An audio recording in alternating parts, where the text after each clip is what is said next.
I'll second. All those in favor?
Okay, items for discussion.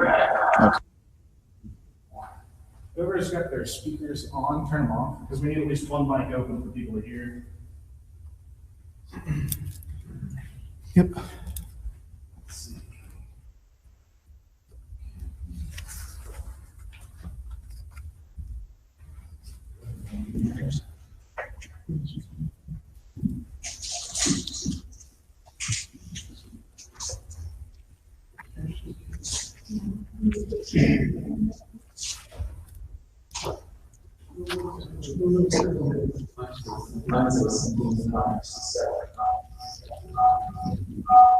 He wants mine on. Need it.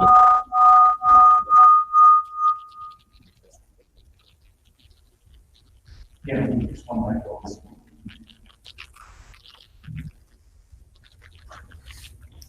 Okay.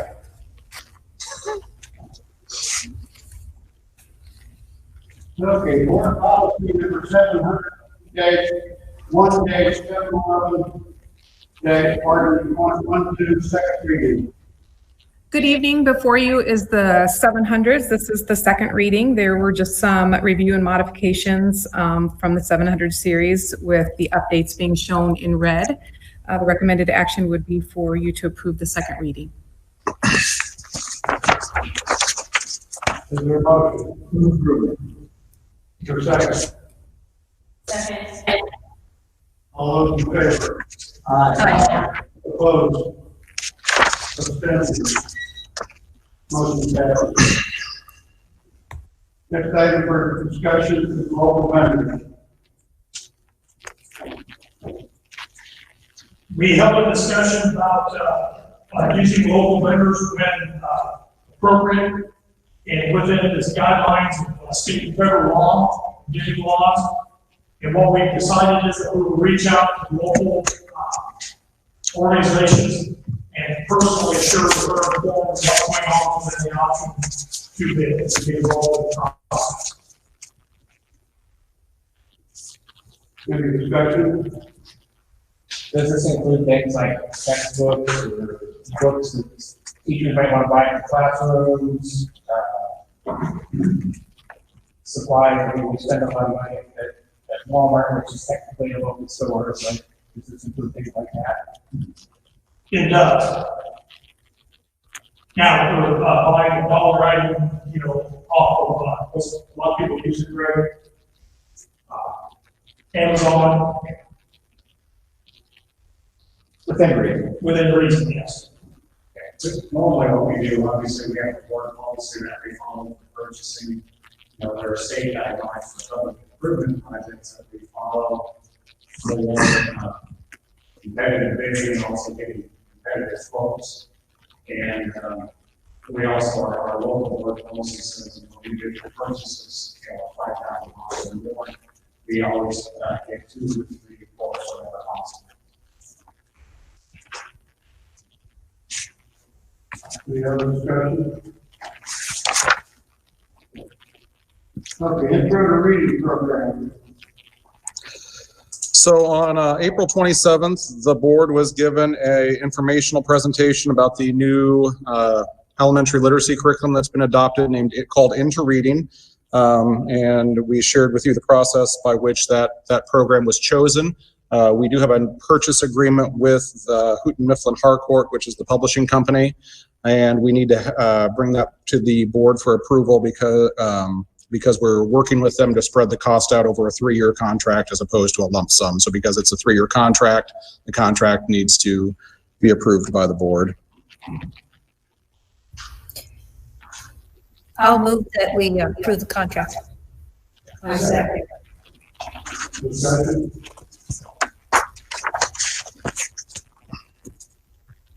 One question, how is that funded? A combination of the Every Student Succeeds Act funds, the school improvement funds through the Every Student Succeeds Act, because adoption of that curriculum was a part of that school improvement plan. A portion is textbook funds out of the general fund. And then I think we were also had talked about doing a portion with some of the coronavirus incentive funds, because we've upgraded a little bit in our purchase for some of the additional online resources and tools. So then coding kind of that portion back to the coronavirus funds that come from the federal government. So kind of a combination of those three things. Is this the Houghton Mifflin? Yes. Not showing it. So this is what we talked about. I remember talking about that. Yep. The environment's changed since we met and talked about this. Does this help us in any way for online? Yeah. So that's what there is a online component that is available for use, and we have that online component. It also is going to help us not just in online, but it's also just going to help us in general get more consistent in our curriculum across the district, across the elementary teachers, which I think, which we'll talk about here in a little bit, is going to be, I think, more critical than usual, especially if we start getting holes in terms of instructional holes. So gaining that consistency is going to be huge for us too. So it's good it's good from a pedagogy standpoint. If we have to go online, it's also good from a scope and sequence standpoint. Thanks. I just want to say I attended some of those meetings, and the teachers that were working on that committee were very pleased with this option. So I think we should be really glad that we're doing this. Anyone else? All those in favor? Aye. Opposed? Abstentions? Motion passes. Okay, next item is the 2021 school year calendar review. Yeah, so we're asking the board to approve a calendar revision tonight. This has primarily to do with the Teacher Quality Professional Development Day that had been scheduled originally for October, sometime in the middle of October. We were working with the Greater Burlington Partnership to bring in a speaker to do a couple days of training, one day with the school system, one day with some business leaders. As a result of travel restrictions and gathering restrictions there, we obviously, the Greater Burlington Partnership needs to push that off, and they're hoping to do that in fall of 21. So that event was no longer available to us. As we talked with our teacher leader coaches, and we talked with administrators and others, we decided that it would be a good plan to use that day earlier in August. There are some professional development modules that the Iowa Department of Education available that we can, there's some video, but mostly things that we can locally facilitate and engage teachers in to do curricular planning. Again, specific to this return to learn idea of how do we get kids accelerate learning. So it's really the topic around acceleration of learning, making sure our curriculum's tight, making sure we are consistent in what we're doing, more consistent than ever in what we're doing in light of our current circumstances. So kind of those two things together, one became unavailable. It made sense to shift to this direction, but because we want to do that work, it makes sense to do that in August as opposed to October. So we're asking that we bring all teachers back then on Monday instead of Tuesday, make Tuesday the teacher quality funded day, and do that work, which then changed the October calendar. It actually gave us a day back, which means students are getting out a day earlier in May. So long story short, that's the calendar revision. We hate to do this, especially this late in the summer, but Mr. President, I move we approve this last time. Is there a second? Second. Any discussion? Hearing none, all those in favor? Aye. Opposed? Abstained? Motion passes. Okay, next one is the school board meeting calendar. Yes, this is a follow-up to the previous board meeting. Beginning of the school year, the board always approves the school board meeting calendar. There's discussion about having an additional meeting on July 27th. So this will get this on the agenda for board's discussion to determine if they want to have a meeting. There a motion? A motion. Second? Any discussion? My recommendation is you absolutely set it. We need, we know, we don't have to look. This is strictly adjusted to the next meeting. This was board member to assure that they need additional discussion on return you have. This is for avoiding having a special meeting or a first meeting. This is cleaner. This is not actually. This is today. Any other discussion? I think it's important to have a meeting when something changes between now and then with our state legislation. It'll give us some time to change things and give parents enough notice if something needs to change due to COVID-19. So I appreciate that beginning of that. I think it was a great idea. Yeah, but one point here. I think we need the option on this. I don't think we need to back on something so that we're anyway moving like that. And if we need to, we can still do something. I would suggest that it appears we don't, I will confirm with the vice president, they concur, they'll have to supplement these hands. Well, the other option is we could always go back online if we're afraid to get better again. I mean, I think we need to have. Any other discussion? Okay, roll call. Ms. Courtney. Yes. Ms. Adler. Yes. Ms. Holton. Yes. Mr. Kendall. Yes. Mr. McVeigh. Yes. Mr. Saran. Yes. Yes, also. Motion passes. Okay, next is the Shaka Khan agreement, the 28E with Notre Dame. Yes, this is the, an annual contract that we have for the choir with the elementary with Notre Dame. So it's just a continuation of the agreement we've had for a number of years where the cost is roughly $50 for a student. So asking the board to approve and renew the Shaka Khan agreement.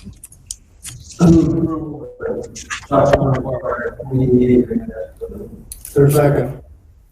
I'll second. Any discussion? When was the last time this was adjusted? Greg, do you have knowledge? I could not tell you that.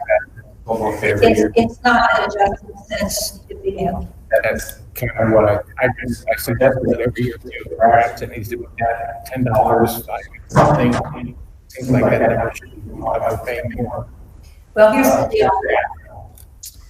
And I fully agree with this. I think it's a great program. Does that work? The only thing I would like to say is that, who knows if it would be possible to have a choir this year. I don't think this year to do anything like that. I think we better just, let it go to women for both schools and for all kids. No, that's not changing it. We're just moving forward as we look at next year. When it comes back next year, maybe it's time to take a look at it. Yeah, there were rumors with 80 choirs and had 85% KCB called starting the Royals and what we call it, the spittle. And real videos going on, it'll improve all at local schools. I would mention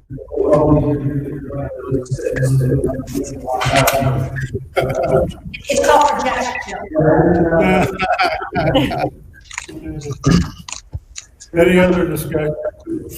With that, we need to. Yes, I believe that we do, because it shows it's a community-wide event, and a time like now is the time to show unity, not to come across in any way that could be misunderstood. Approve it, but that was it. Correct. Yep. Any other discussion? Could it change throughout the school year that we allow singing if restrictions loosen? If, yes, it is possible.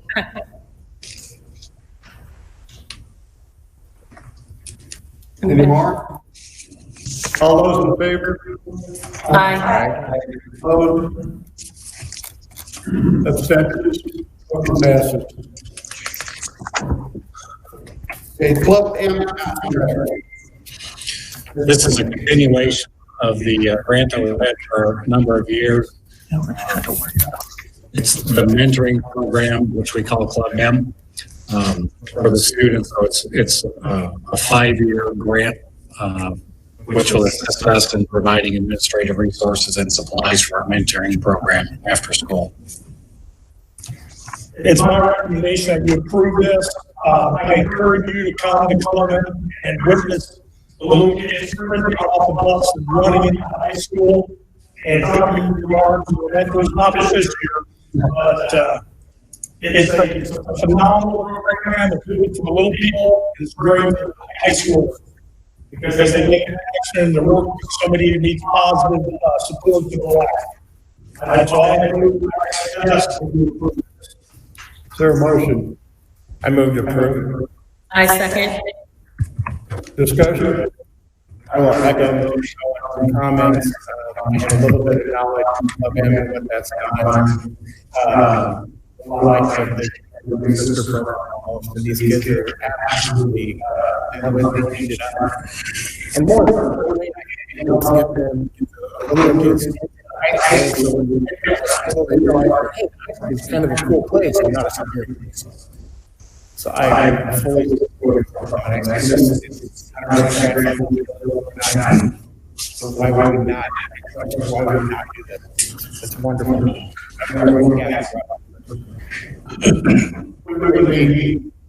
Wednesday.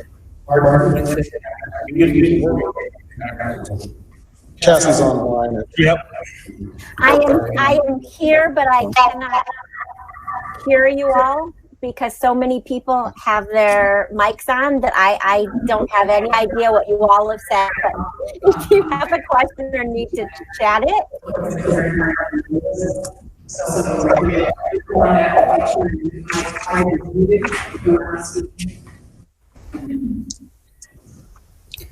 Wednesday nights, I'm sure. There a motion? Motion. All those in favor? Aye. Opposed? Those abstentions? Motion passes. I'm getting email or text. People can't use. Real equity. What can we do? So we're trying to work on this. Okay. This isn't a very good setup for this. Okay. You'll recall during a board meeting, I talked about the Google. This Google program is set up for people that are distanced away from each other across the country. So when we're all in a room like this, if your microphone is on, the transmission will feed right back into your computer.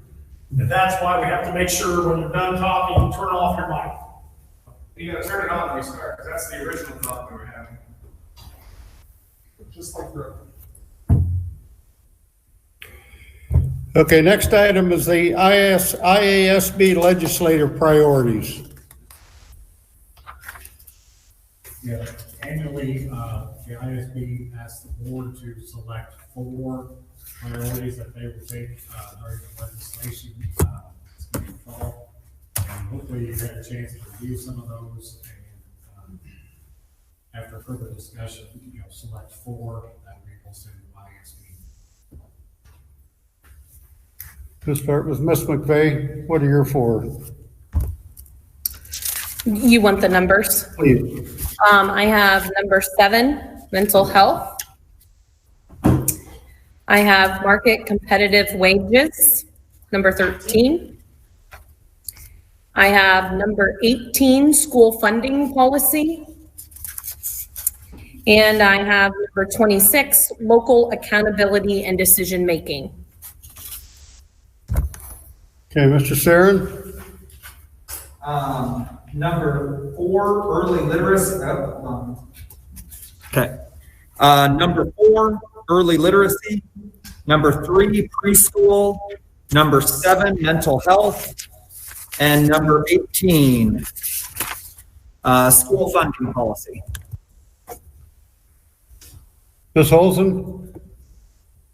I have number 3, preschool, number 7, mental health, number 12, teacher leadership and development, and number 18, school funding policy.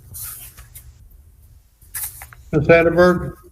I have number 3, preschool, number 7, mental health, number 18, school funding policy, and number 19, supplemental state aid. Mr. Kendall? I also have 3, which was preschool numbers. Number 3, preschool. Number 7, mental health. Number 18, school funding policy. I always ask for number 25, even though it doesn't matter, unfunded mandates. And I threw in an optional number 20, just because I.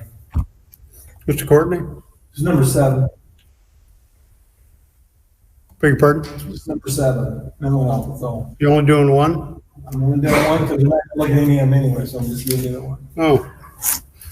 Well, I'm doing 3, 7, 18, and 19. Okay, 3 shows up as much as any of them. That'd probably be our first one. The next one is probably number 7.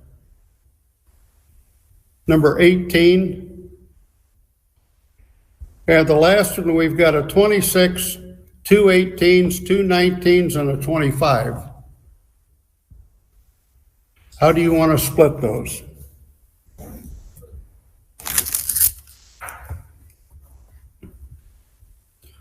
Is there anybody who wants to change anything? Dean, what were those? The first one that was number 3? Okay, And first number was 7 were number most of 3, 7, and 18. Okay, and which ones were left then? Okay, we've got 26, 18, 19, and 25. 18 already passed. Beg your pardon? Okay, we've got 4 18s. We've already got 18, yeah. So we've got 26, 19, and 25.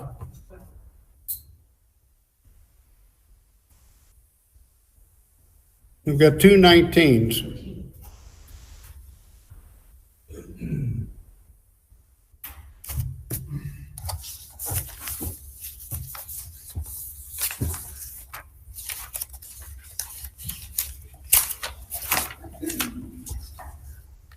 I move we select number 3, number 7, and number 18, and just go with the 3. There's, I would say, yeah. is there a second? Second. All those in favor? Aye. Aye. Opposed? Abstentions? Motion carries. So we're going to 3, 7, and 18.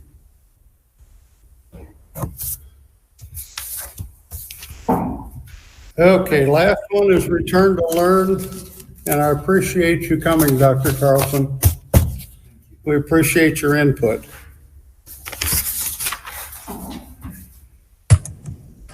Okay, real quick, when I sent out my weekly board report this weekend, I sent it on Saturday, gave you an extra day to go back over Corey's slides. And the photo that I sent with it, the ground of all happiness, the groundwork for all happiness is health. Without good health, all is lost. And that's very pertinent to what we're doing. I ran some numbers, had Greg look at them, with our student population. You know, it's different than globally, obviously, but we do run the risk of possibly having some children become ill and pass away. You know, that's the way it is with COVID. You run the numbers. The scary thing is we run a higher probability of having staff become sick and possibly passing away. And I know you can't see it, but you can see them. People at home, I'm sorry, but this is age. And you just see it going down like that. And we have to be conscious when we make our decisions of not just the children, but also our employees. And move forward from there. Now, we all each board member, if you choose to make a comment before we begin, and I will begin, Board President, Mr. Vikstrom. Well, I'd rather been last, but I'll go first. Then you can go. No. And I mentioned this to some other people. I don't have any students in the school system. I'm going to have to defer to science and the people that have children here. I want to err on the side of safety. And I don't care what some other people say, okay? We are going to look out for these students as much as we can and our staff. And by looking out for those people, we're looking out for the community also. We're not isolated. They carry things to us and we carry things to them. So what we have to find is the best way to mitigate it. Obviously, we're not going to get rid of the risk completely, but we have to do the best job possible. And what we start with may not be what we finish with. We've got to be able to move. If something doesn't work, you change it. But we've got to do what we think is best, and that's all you can do, folks. And listen to the science. You cannot ignore the science. And I'll get off my soapbox and let somebody else go after this. Mr. Corbin, would you like to make No, an opening go ahead. statement? Ms. McVeigh, would you like to make an opening statement? I just want to thank everyone that's dedicated time and done a lot of research. This is not easy. I just want to put it out there for the public to hear that, you know, the decisions that we're making tonight, we understand that affect everyone. I personally, you know, have gone back and forth and back and forth and back and forth. So for us to sit here, this is not an easy decision. We don't have all the right answers, but we're hopefully going to come up with the best possible solution for both students, staff, and parents. As a working parent myself with a younger child in the district and then an older child in the district, we're all affected. But we're going to get through this. I mean, we're Greyhound. We will find a way. We will find a good solution. So thank you for all of those that have put this presentation together so that we can come up with the best possible solution. That is all I have. Mr. Sear? My biggest concern is keeping kids in the classroom as absolutely long as we can. And so most of the decisions we'll make will be, for me at least, on how to keep us in the classroom longer instead of making decisions that would accelerate the need to go to 100% online. That's the main guiding principle I'm going to have as we make decisions. Mrs. Holzen? Would you like to You know, the more I've read, the muddier the water becomes.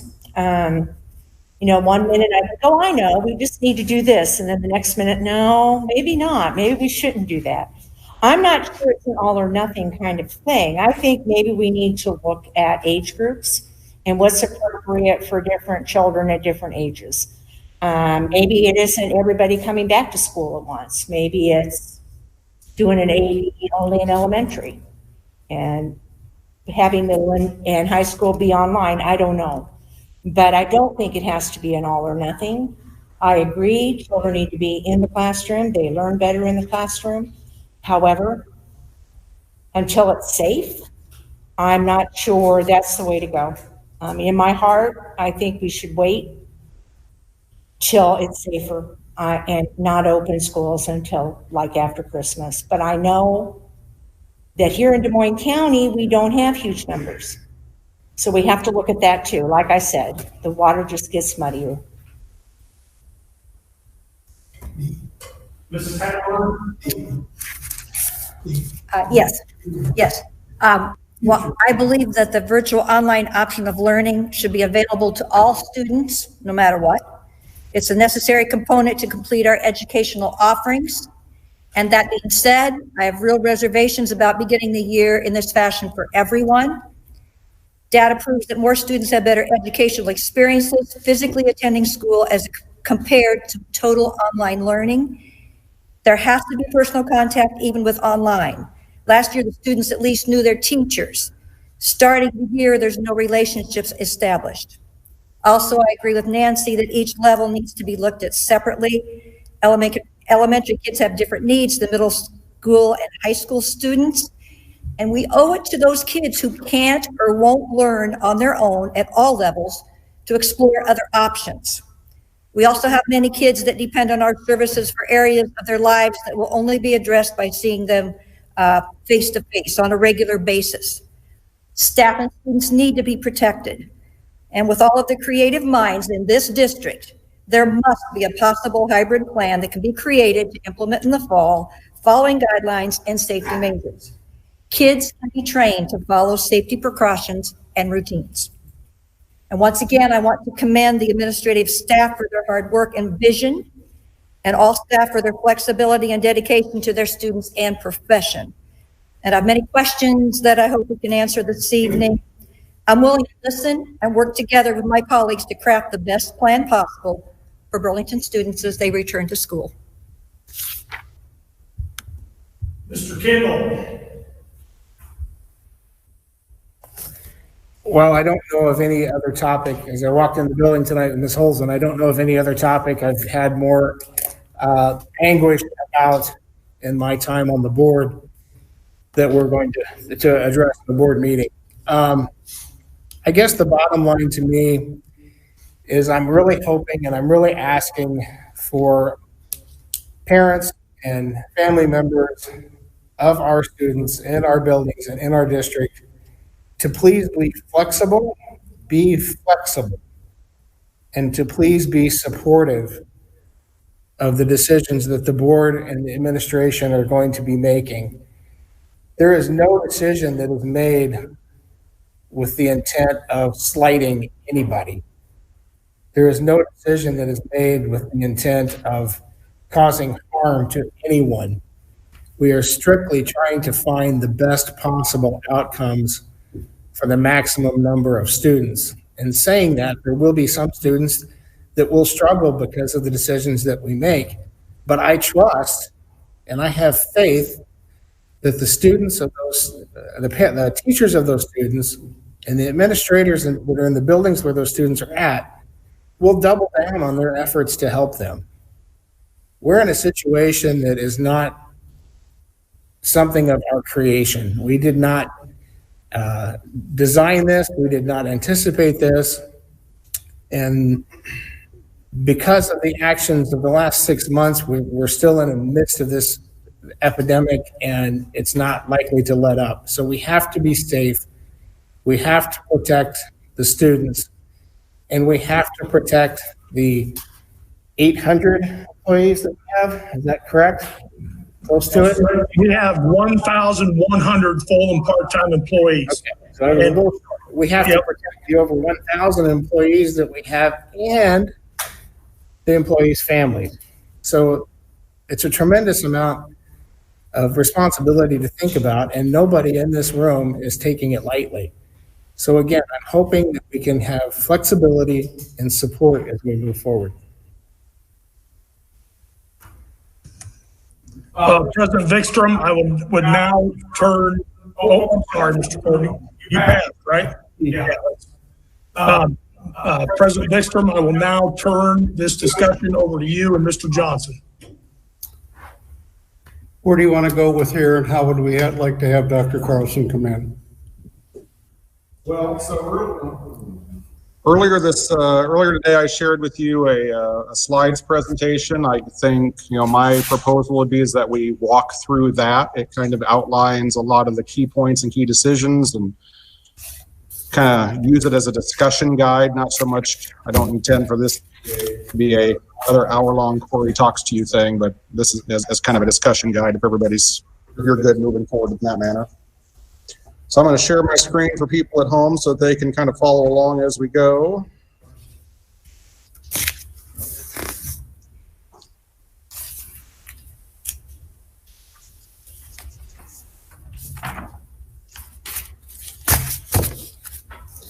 And I'm going to look to, quick here. Is everybody on? Is everybody happy? And just a second. Mark Taylor, I can see you. Can you give me a thumbs up if you're seeing my screen? Awesome. Thank you. All right. So, Mr. Cohen has talked about this situation multiple times in terms of a game of Jenga. We have a lot of variables in play, and at any given time, any of these variables can knock the whole tower over. We have the virus itself, the spread of the virus, the actions of the virus, the rate of spread within the community, and Dr. Carlson could probably speak to that better than I can at any point, but we have employee availability. We know that we are going to have staff members who, for various reasons, are going to not be at school at various points during the year, or potentially for some of them at any point during the year. We know that they're going to have a struggle finding substitute teachers this year and substitute staff this year. Obviously, we have some financial impact and considerations that play into this, and ultimately, as I think all of you mentioned in your opening remarks, we have our mission of educating all of our students, and how can we do that as effectively as we can. So, at any point during the school year, any of these variables can change, any of these variables can shift, and if we're not careful, the whole thing can collapse upon itself if we're not making adjustments as we go. We also have our legal considerations, our staff considerations, and our student considerations. I think, again, a lot of the things that we talk through as administrators in this, and as the other teams that are working, as we're trying to balance the 3 years. We're trying to balance what can we and should we do legally, what do we have to do legally, and then we obviously need to balance those things with the best interest of our students and of the education we provide them, and also providing for our staff and in the best interest of our staff. So as we kind of go through this evening, I'm going to ask you to kind of keep all three of these lenses kind of in your mind, because they'll all come into play at different times. And remember that we're playing Jenga.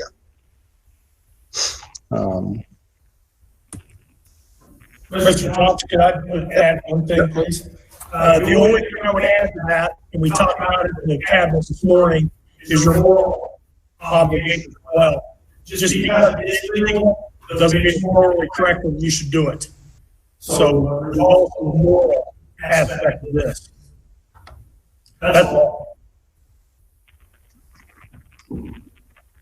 Mark, I had a little glitch on my computer. Are you still seeing my presentation? Thank you, Mark.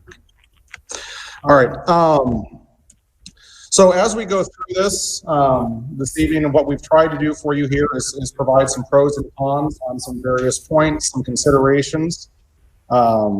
In some of these instances, it may seem like, you may feel like we're playing devil's advocate a little bit. In some cases we are, because again, we want to make sure we're looking at especially some of these bigger decision points from the various, from the various viewpoints, and considering the cost and benefits, because with most of these issues, there are costs and there are benefits. And some of them have clearer answers than others in terms of what outweighs the other. So if we look at our current educational delivery options, we have required continuous learning, hybrid, and most students on site as kind of the three general models that we talked about at our last board meeting. Then, Mrs. Hatterberg mentioned in her opening comments also having just a fully virtual opportunity for students this school year. That is something that we are authorized to do for this school year, is to offer a completely virtual program. And I agree with Mrs. Hatterberg. I think that we must pursue that. We do have online registration opened today. Online registration looks the same as it has in the past, but as parents in the district will also be getting a letter in the mail probably next week, and that letter will include a survey link and a unique code for their family for that survey. And it will ask, one of the questions that will be asked is if a fully virtual option is available, is it something that you're interested in pursuing? So we won't know what the demand for that option is until probably, the beginning of August. But I agree that's something we need to continue exploring, and we have a team of staff members who are interested and ready to help continue building that option out. So knowing that option is there, and unless the board directs us otherwise tonight, we're planning to continue moving with that option. Looking at the other, but we really see that as, I'll say, the parallel option. I expect that's going to be a subgroup of our students. Most of our students will be falling into one of these three categories: required continuous learning, which means completely at home; hybrid, which we often talk about as an A-day, B-day scenario, although it could look different at the high school, and it could be certain courses or certain groups of students on different days, and it can be more flexible. Or we have most students on site. So so as we look at those three options on the next slide, again, look to weigh out some of the pros and cons of those various plans. I'm sorry to interrupt, because I'm messing with your road, John Roll. But I suggest you break this out into multiple motions. There are many examples of litigation and schools being sued for various reasons. If we break it into multiple actions, then they may sue us over face masks. But this wouldn't be part of that because they're separate motions. So it may be appropriate now for the board to vote on, do we move forward to establish an online school for kids that want to choose to do that? Board President, do you feel comfortable in moving in that direction? Let me ask you a question about it first. Do you mean an online school along with everything else, or just part of our educational opportunities? There will be some parents who will not. My older son had RSV as a baby. COVID could kill him. He already has compromised lungs. I would have kept him home. If Burlington doesn't have an online academy, I would have enrolled him in Des Moines Online Academy or some other online academy in Iowa. He would not have been counted on Burlington's enrollment. By having an online option, we have that to keep them connected to us. So it may be appropriate at this time to drop for explanation or No, I think that's a good idea to go ahead and break that out as a separate action item. And again, when we're talking about this, so what I guess we propose as this action item is that that we pursue and offer a completely virtual program option for family. This is alongside these three, which we assume most of our students will be doing. We're giving families the option to enroll completely virtually for this school. Mr. President, I move we pursue and offer a 100% online option for students to enroll for the 2021 school year. Is there a second? Discussion. Yeah, so before I can vote on this, I guess I need to know what the online might look like. So I'm driving because I don't want, I'd like to avoid a math teacher who is teaching 18 or 30 kids in a class, or has, a case in a class load of 80 students throughout the year, having that in-class component, and then having to do an online component for an additional 15 students. I think that's taxing our teachers a little more than we should. So how do you see how do you see the instruction for online taking place? And I can't answer that until we know what our demand's going to be. So what you just described absolutely could be the scenario we land in. We have very few kids choosing the online option. It may not be the case that we can dedicate a full staff of every content, every course only to that. So in that case, that'd probably be like a high school situation potentially. That might be that they teach 3 in-person classes and they're assigned to online as well. So it might be that they don't have a full teaching load during the day, but they're kind of half and half. If it's elementary, again, I think we're going to do our best not to overwhelm our teachers and to work with them. But until we know what the demand is going to be, it's really hard to say we're going to dedicate 12 teachers to online or we're going to dedicate 2 teachers to online until we really know what that looks like. So. I get that. I do get that. I'm just really hesitant to even have a teacher have 3 classes in class and we have to do something totally separate online. I think the online component takes a great deal of focus and energy. It's asking a lot from the staff. So I would really like to avoid that, but I don't want it to go away for that reason. Right. Just trying to make that preference. Yeah, I think if we can dedicate, I think in my mind, if we can dedicate staff to that program, then that makes the most sense. But again, if we don't have enough numbers in that program to justify a full FTE to that, then it might have to be a half and half situation. So I don't. I would like to add more to this. When I showed you this diagram at the beginning, we talked about how you need exponentially makes COVID much more dangerous for you. We may have teachers who have conditions that do not allow them to serve through general classes. The state of Ohio tells us you tell them to come back, they don't comply. And this is a employee that's worked for 20 years for God's sake, and they want us to treat it like that. That's forced. We can't do it. So if we can somehow figure out how to take the teacher and use it in the academy and keep it employed, there could be a win-win situation with the online academy.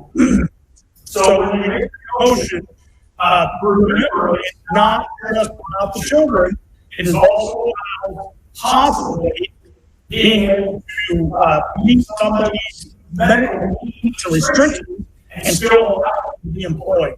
And make a difference in kids' lives every day and doing those type of things. So to your point, I agree. But to Mr.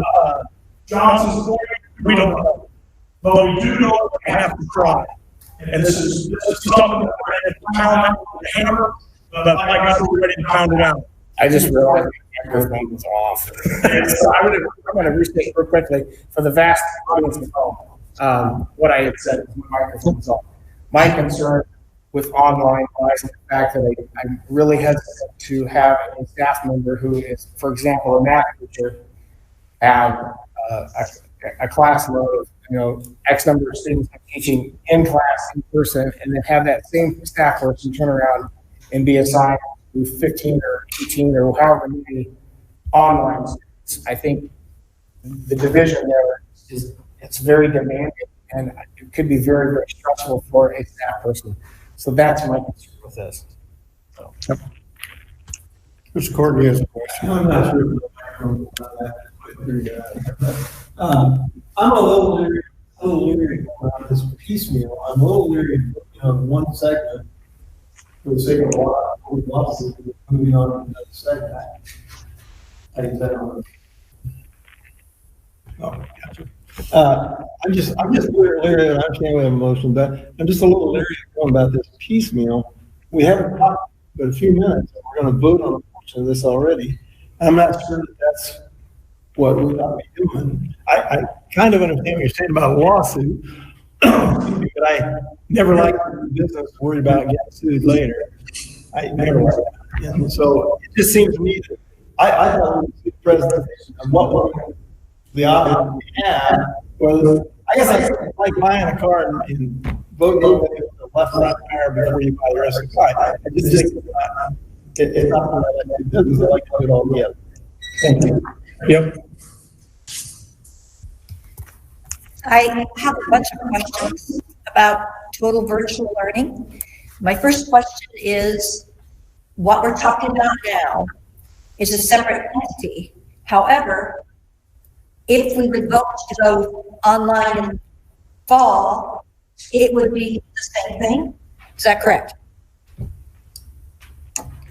Yes. Start out the same. Start out the same. So it's starting out the same way. It could be, going out they have the resources we have to do this.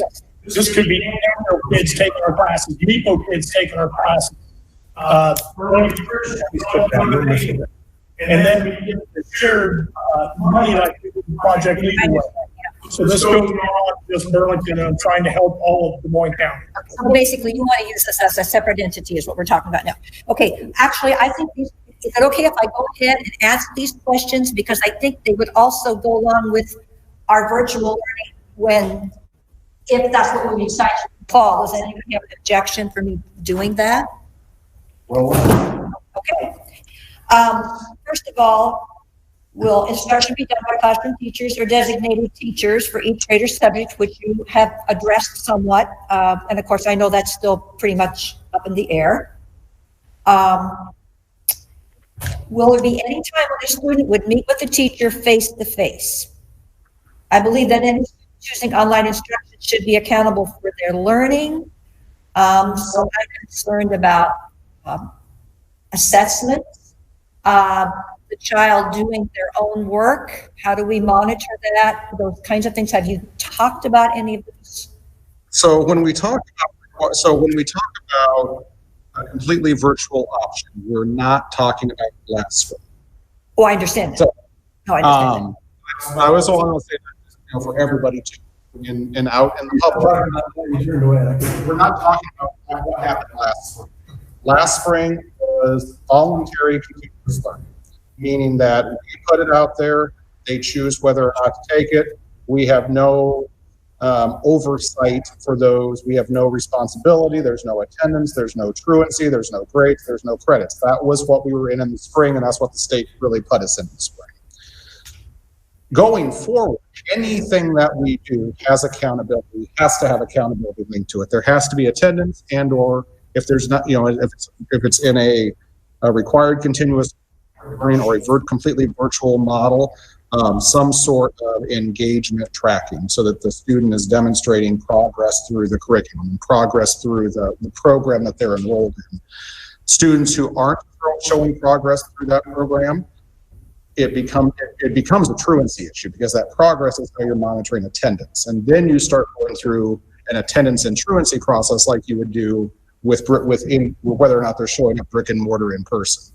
If a student isn't making progress through it, then you have to follow up, and then there's conversations about, kind of a workout plan, again, kind of like a truancy situation. How, what's your barriers to making progress? How can we help mitigate those barriers? How can, what can we put in place to help you be more successful? Ultimately, if you're not being successful in that, then we have to pull them back into whatever our regular program is at that time. So if our regular program is A day being a 50% enrollment, or if our regular program is most kids every day, we have to then say to that family, look, you're not meeting the enrollment expectations of this online program. You need to re-enroll. It's not even re-enroll. We need to shift you into this program. And it really becomes an attendance truancy issue. It looks different, feels different, but that ultimately and legally, that's what it becomes. And so will they come in like for testing somewhere to like a proctor situation, or will that? Okay, that was what I was wondering, because I know you're doing, that was my next point, actually. You've got some courses now that are going right now. Yeah. And they're coming in for the testing. Okay. And so those classes will basically be ready to go then for the fall.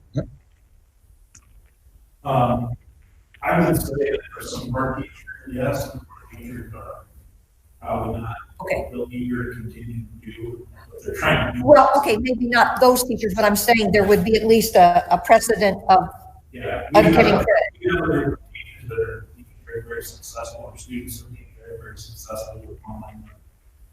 Both our elementary teachers right now, their kids have taken the exact same assessments, being proper, and they've done well enough at that. First semester. Excellent. Good, good, good. And then have we done any other work with developing curriculum at like the lower levels, like the intermediate, the middle school, elementary? Have we done any work on that? So besides last spring, which again is different, Yeah. but we haven't done, no, not to the extent that we need to do that. That would be that's going to be a heavy lift over the next. Yeah, that's what, so I mean, if that's something we say yes tonight, then we've got to get something in action as soon as possible, right? That's absolutely, yep. Do we have any teachers that you know that are even interested? Yep, so in the staff survey that we sent out earlier this month, one of the questions that was asked is, do you have an interest in helping study, research, and develop a virtual program? And I think I have about 30 names on that list. Okay, all right. Okay, what about sports, extracurricular activities? They get to participate then? Yep. They would have full access to all of our programs. Okay, and will there be a venue for services such as mental health, student at risk programs? So hopefully they wouldn't be a student at risk doing this online, but other resources like that, our social resources, those kind of things, would there be? Yep, so they would have full access to all of our school resources, all of our school programs. Where we may come into an issue is for some families, the reason they're choosing this may be because they're wanting to isolate. Yes. And so then it's going to be a matter of working with that family of, okay, how can we provide services to you in a way that helps you maintain what you're seeking, which is isolation. Right. And what about special ed services? So special ed will be another, so we get our first webinar on special education from the state of Iowa tomorrow. Okay. We know, so if a student has an IEP, whether or not they enroll in a fully online program will need to be a decision made by an IEP team, whether or not we can provide the services that are needed in that setting will have to be a team-based decision. Mr. King, explain what your mental health specialist does as you hold virtual, because some people are asking, he's providing and have since March. Yeah, so we have regularly scheduled groups that are concerts, specialists, and then we've also added it and we've found that there's a need for that. I'll refer to Dr. Carlson for a question. I believe that if our students qualify for mental health services, like EDA services and things like that, now those can be done via digital, just like some of your next services. Would that be somewhat accurate? I would assume that's the case. I'm not sure about the school system, but I know that there's a waiver for for video and audio visits in the medical profession. I just don't know about the educational situation. But yes, for mental health, there's a lot of mental health services that are being provided now by audio video. Yes. Okay, thank you. And so we would get maybe to refer again. I'm guessing you'd be able to refer our students to young house to provide counseling services virtually, because like I said, I believe there's a waiting in place so they can continue to build. But I will welcome to make sure I'm not. And similar to that, this spring, I know pretty much all of our counselors and social workers in the district were doing groups with kids this spring. So they know that's an ongoing need. So it becomes a matter of finding the best way. Ask you a question. If this is one part, what are the other parts? So the other parts are then the required continuous learning hybrid and most student on site kind of continuum.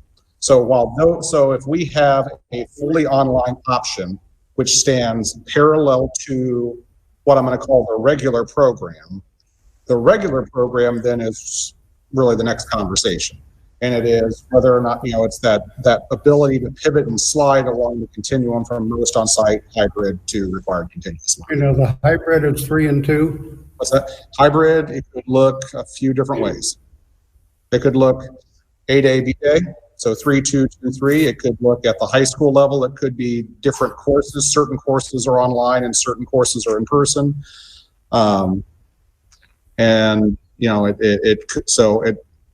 It's a variety of, those are probably the two most, the two that are most likely to happen in terms of hybrid. The other question is, if we're doing this a piece at a time, what would be the advantage of doing all 3 of them in one motion as opposed to do these 3 separate? So I think that there's 2 different points here, and we can go through, and to Mr. Courtney's point, we can step back and we can go through everything and then come back and make individual motions or one lump sum motion after we had a chance to talk through everything. That's another possible way of approaching this. Yeah. So, Mr. President, gentlemen and ladies, you can do one motion. All I was trying to do was say, if we get a stay from a judge that says stop your return to work because there's a lawsuit against you, the intent was to try to stop all learning and stop the entire plan. But there is only a possibility. So the board chooses to do one motion, we'll call it good. That's something that we said. Dean's mic's on and I was feeding back through his mic. That's why they moved. I see. So I think I understand Mr. Cohen's point, and I appreciate it, because if we take one lump motion and we get in trouble in court, everything stops. If we break this apart, we can be sued for the individual parts, but the rest of it can continue. So I prefer, personally, I think it's probably better to do this in segments, even though it seems a little bit clunky, but I think it's better to do it in segments. I wouldn't want everything to stop just because we did one motion and somebody sues us over it, so everything stops, and then I don't know where that leaves us. The other reason, if I can, that I would recommend multiple motions is that it's right back to what we've talked about since the beginning, our need to be able to be flexible and move and shift. And we might only need to change one part of our plan or this part of our plan and keep this rolling. So it might so that would be the other reason, is I think it provides us more flexibility, but whatever, I have another question online. Whether it's the option or whether we end up going that way. We run into somebody, a situation where somebody has opted to do online health concern, whatever it might be, but we're noticing there's a connectivity issue. It's not, broadband is not perfect across Iowa.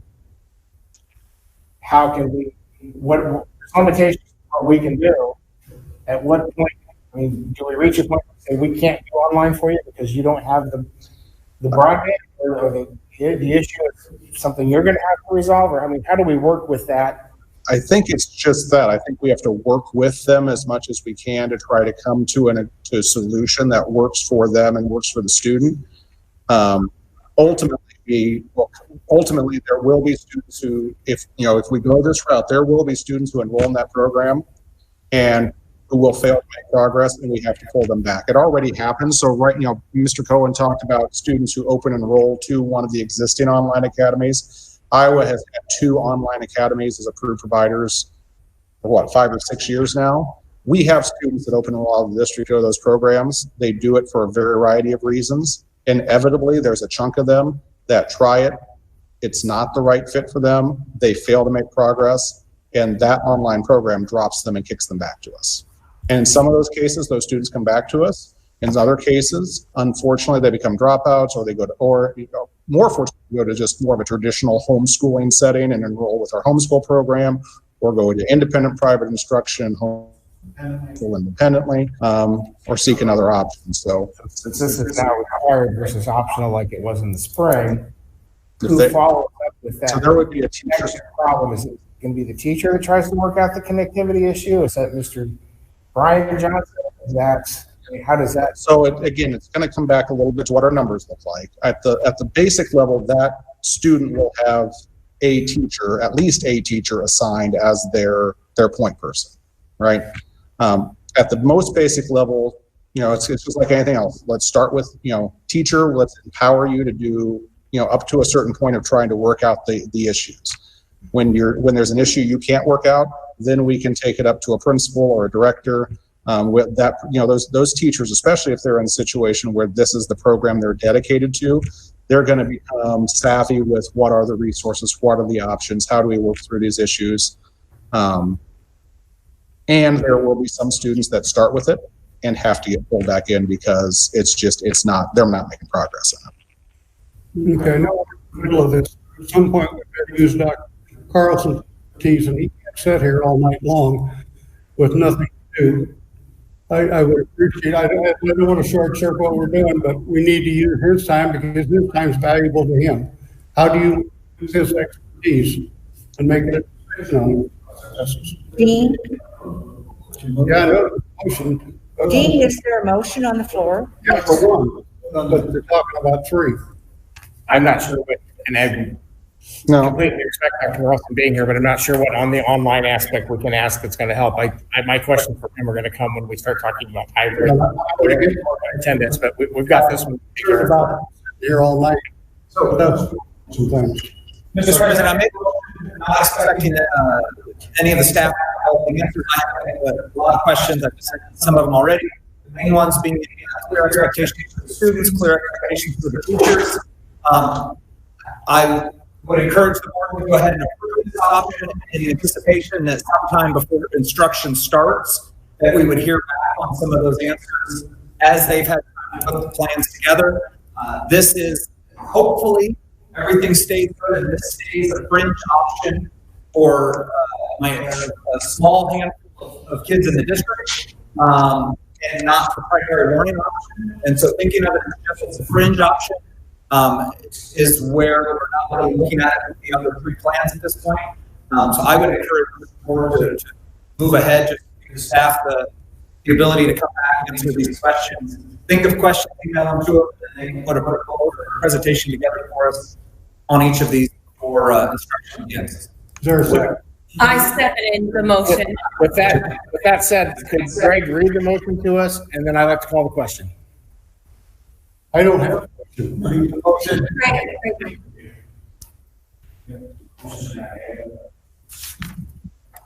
Director Searing students.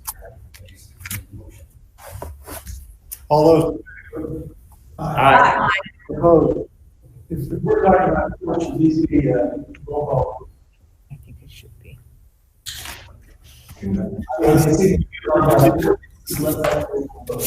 Okay, Ms. McVeigh. Yes. Mr. Sheriff. Yes.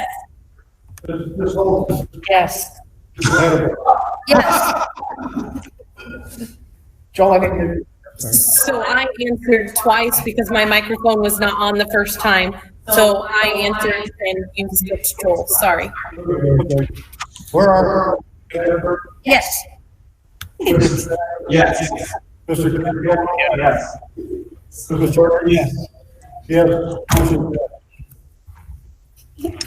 I would like to suggest that we move to the discussion of personal protective equipment so we can utilize and respect Dr. Carlson's time. Thank you. Well, and if I may, I think that, okay, we can go there. I think that when we get into the 50-50 conversation, which was next, we're going to want his feedback on that part too. But it may make sense to roll through the next chunk of stuff because, so here's where I want to, so I would propose that we talk through, again, the three scenarios and personal protective equipment kind of together, because we may decide that if 50-50, then we need this type of PPE versus if not 50-50, we need this because we're able to maintain social distance versus we're not. If that's okay with folks. Okay, so I'm on a slide about pros and cons of the three models. So now, we've taken our completely virtual option, we're laying that aside. We're now talking about what we assume will be a vast majority of our students. And the ability to need to pivot between these three as conditions shift and conditions change. The main decision point that we really need to come to on this at some point, and we can come back to it later, is which of these do we start with, knowing that we're likely to pivot through the course of the year. So I've outlined here for you what again are some of the high level pros and cons for each of these situations. I think one of the big questions for Dr. Carlson comes down to that social distancing idea. So, the main difference in terms of what we can do in a school between hybrid and most students on site is if we're hybrid, we are more likely to be able to maintain a 6-foot distance in a classroom and maintain and better promote social distancing in the common spaces when kids are coming in and going out. If we're most students on site, especially within the classroom, we're not socially distancing within a classroom or cohorting within a classroom, but they're not socially distanced, and it becomes more difficult in common spaces during arrival and departure, and it also increases bus density. So those are kind of the main pros and cons.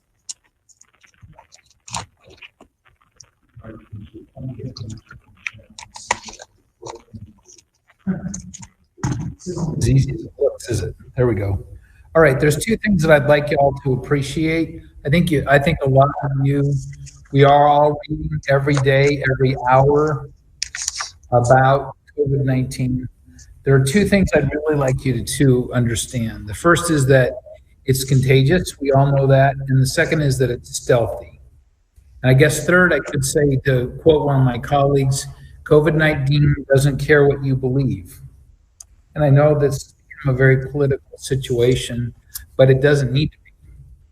It's the politics that have resulted in this country having more cases of COVID-19 than any place else in the world. So I want to impress upon you before I address your specific issues that it's contagious, primarily by droplet. There's some question about aerosolization, which would have some implications potentially for the ventilation of the schools and that sort of thing, but primarily by droplet. It's your spittle that makes it contagious. The other thing is that it's stealthy. And unlike the flu, when people become symptomatic, that's when they're contagious. With COVID-19, they're often contagious for days before they ever develop symptoms, and some people are contagious and never develop symptoms, which is very, very scary. There is no vaccine. There will not be a vaccine this school year, and we don't know when there will be a vaccine, but we cannot count on it for your decision making. There is no preventive medication. Hydroxychloroquine, it does not work, and there is no medicine to prevent the transmission of coronavirus. There is no medication. So you have to look at what can we do to help prevent it from being transmitted. And it really comes down to four things: social distancing, face coverings, hand washing, and the fourth one, which is really a personal thing and you don't hear a lot about, but not touching your face, which is hard to do. With regards to social distancing, 6 foot's the recommended distance. You can't do that practically in a school. The schools in this country are not big enough for 6 foot social distancing, unfortunately. The science suggests, we don't know this for certain, but the science suggests that if people have some kind of face covering to keep your spittle off of other people, that you can be closer together than 6 feet. But if you're not going to provide some kind of protection by covering people's faces, you're not going to get, you can't go below that 6 feet. And when if you really think about it, if it's because it is a droplet transmitted disease, you have to do something to prevent the droplets from getting on other people. And that means the social distancing we've already talked about. Face coverings are considered the single best way to prevent the transmission of COVID-19. Period. It's the most, they've had the countries in this world who have been able to flatten that curve that we all talk about, but we as a country did not do. Every one of them uses some kind of facial covering. And I want to offer you a quick illustration. Think about walking outside in the cold in the middle of winter, and you can see your breath. When you can see your breath, that's also known as spittle. That's COVID-19 virus particles, okay? If you put a scarf over your face, you don't see your breath. It's that simple. It isn't complicated. It isn't political. If you cover your face, either with a mask or a face shield, you're not going to transmit the particles, the virus, the spittle at the rate that you are if you don't cover your face. Masks are considered to be safer and have better science behind them than the face shields. But there are issues with the mask. People who are hard of hearing, who need to see lips in order to understand people. People who don't speak very loudly. Pat Cohen wouldn't have a problem wearing a mask, no sweat. But some people would. So there are issues. So a mask or a shield is better than nothing. Those of us in healthcare, when we're seeing patients, we wear both. And I can tell you it's not a very comfortable experience, and you're not going to get a kid to do that for very long. Hand washing, I think we all know about hand washing, but you have to make it easily available. And this is one of those times when I think the school's interest in moving people along and keeping order in the classroom and so on and so forth needs to be loosened up a bit. The more often people wash their hands, the less likely they are to transmit the virus, So you have to give them access to hand washing. You know, I carry hand gel with me when I'm away from home. And I'll bet most of you do too. I don't think you can have hand gel in the classrooms. It looks like a really nice thing for a 6th grade kid to use to squirt somebody else. But you need to be able to do something with that. And then finally, the face touch. That's a really hard habit to get out of. And I bet everybody in this room has been working on that for the last 4 months. And I'll bet everybody in this room does it to some extent. But it's a learned behavior. You can learn to not touch your face. And our schools are filled with teachers that teach. So I would suggest that we turn them loose to help the kids learn that. But more on a more administrative level, you really need to think about this whole face covering thing. And that's the crux of it. Because if you don't cover faces, if you don't keep the spittle off of each other, you're going to have to space these kids out. How are you going to get kids from class to class if you keep them 6 feet apart? There is absolutely no way you can do that. How are you going to get through a lunch line in less than half the day if you keep them 6 feet apart? It's just not going to work. Some other things I would suggest before I'll turn it back over. The temperature taking. When I saw the thing about the summer school and the kids that had fevers and all that, it just sent ice water down my spine to think about. You know, I mean, what are you going to do? So I agree with what's been said. You have to be flexible, and if you start out with a plan, and after a few days there's an outbreak, and there are lots of parts of this country that have said that will never happen here until it did. Muscatine, Iowa, Columbus Junction, it's not that far away. It really isn't. If you're going to do temp taking, it takes time to do those temperatures. You're going to have to figure out. It's going to take away from something else. And my suggestion would be at Great River, if somebody's got a temperature that's abnormally high or low, we put them to the side and we check it again. Because it's my understanding that a lot of those kids that had the fevers turned out to just come in from playing or something like that. That's not true. They put them aside and checked them again. If they had an air conditioning car, they sat in the air conditioning. We brought them into a vestibule and had them sit in an air conditioned vestibule by themselves for a period of time before rechecking with a second thermometer. Okay. All right. Thank you. For, That's one, but that's not, I know that's been a rumor around town, so it's a good opportunity to clear that up for everybody. Thank you. Your absentee policy, okay, you know, the truancy policy, all that. If you force a kid to come to school, because I run into it as a doctor all the time, particularly the second half of the school year, I need to know for my kid to go back to school. Okay, if you try to force those kids to go to school when they're sick, that's how you get epidemics. It really is.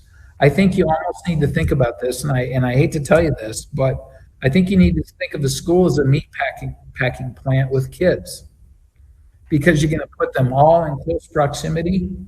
Hygiene's not a big priority, and you're going to keep them together all day, every day. It's the proximity and the duration of exposure that impacts who gets sick. You're not going to get sick from crossing from necessarily from just crossing somebody else's path briefly.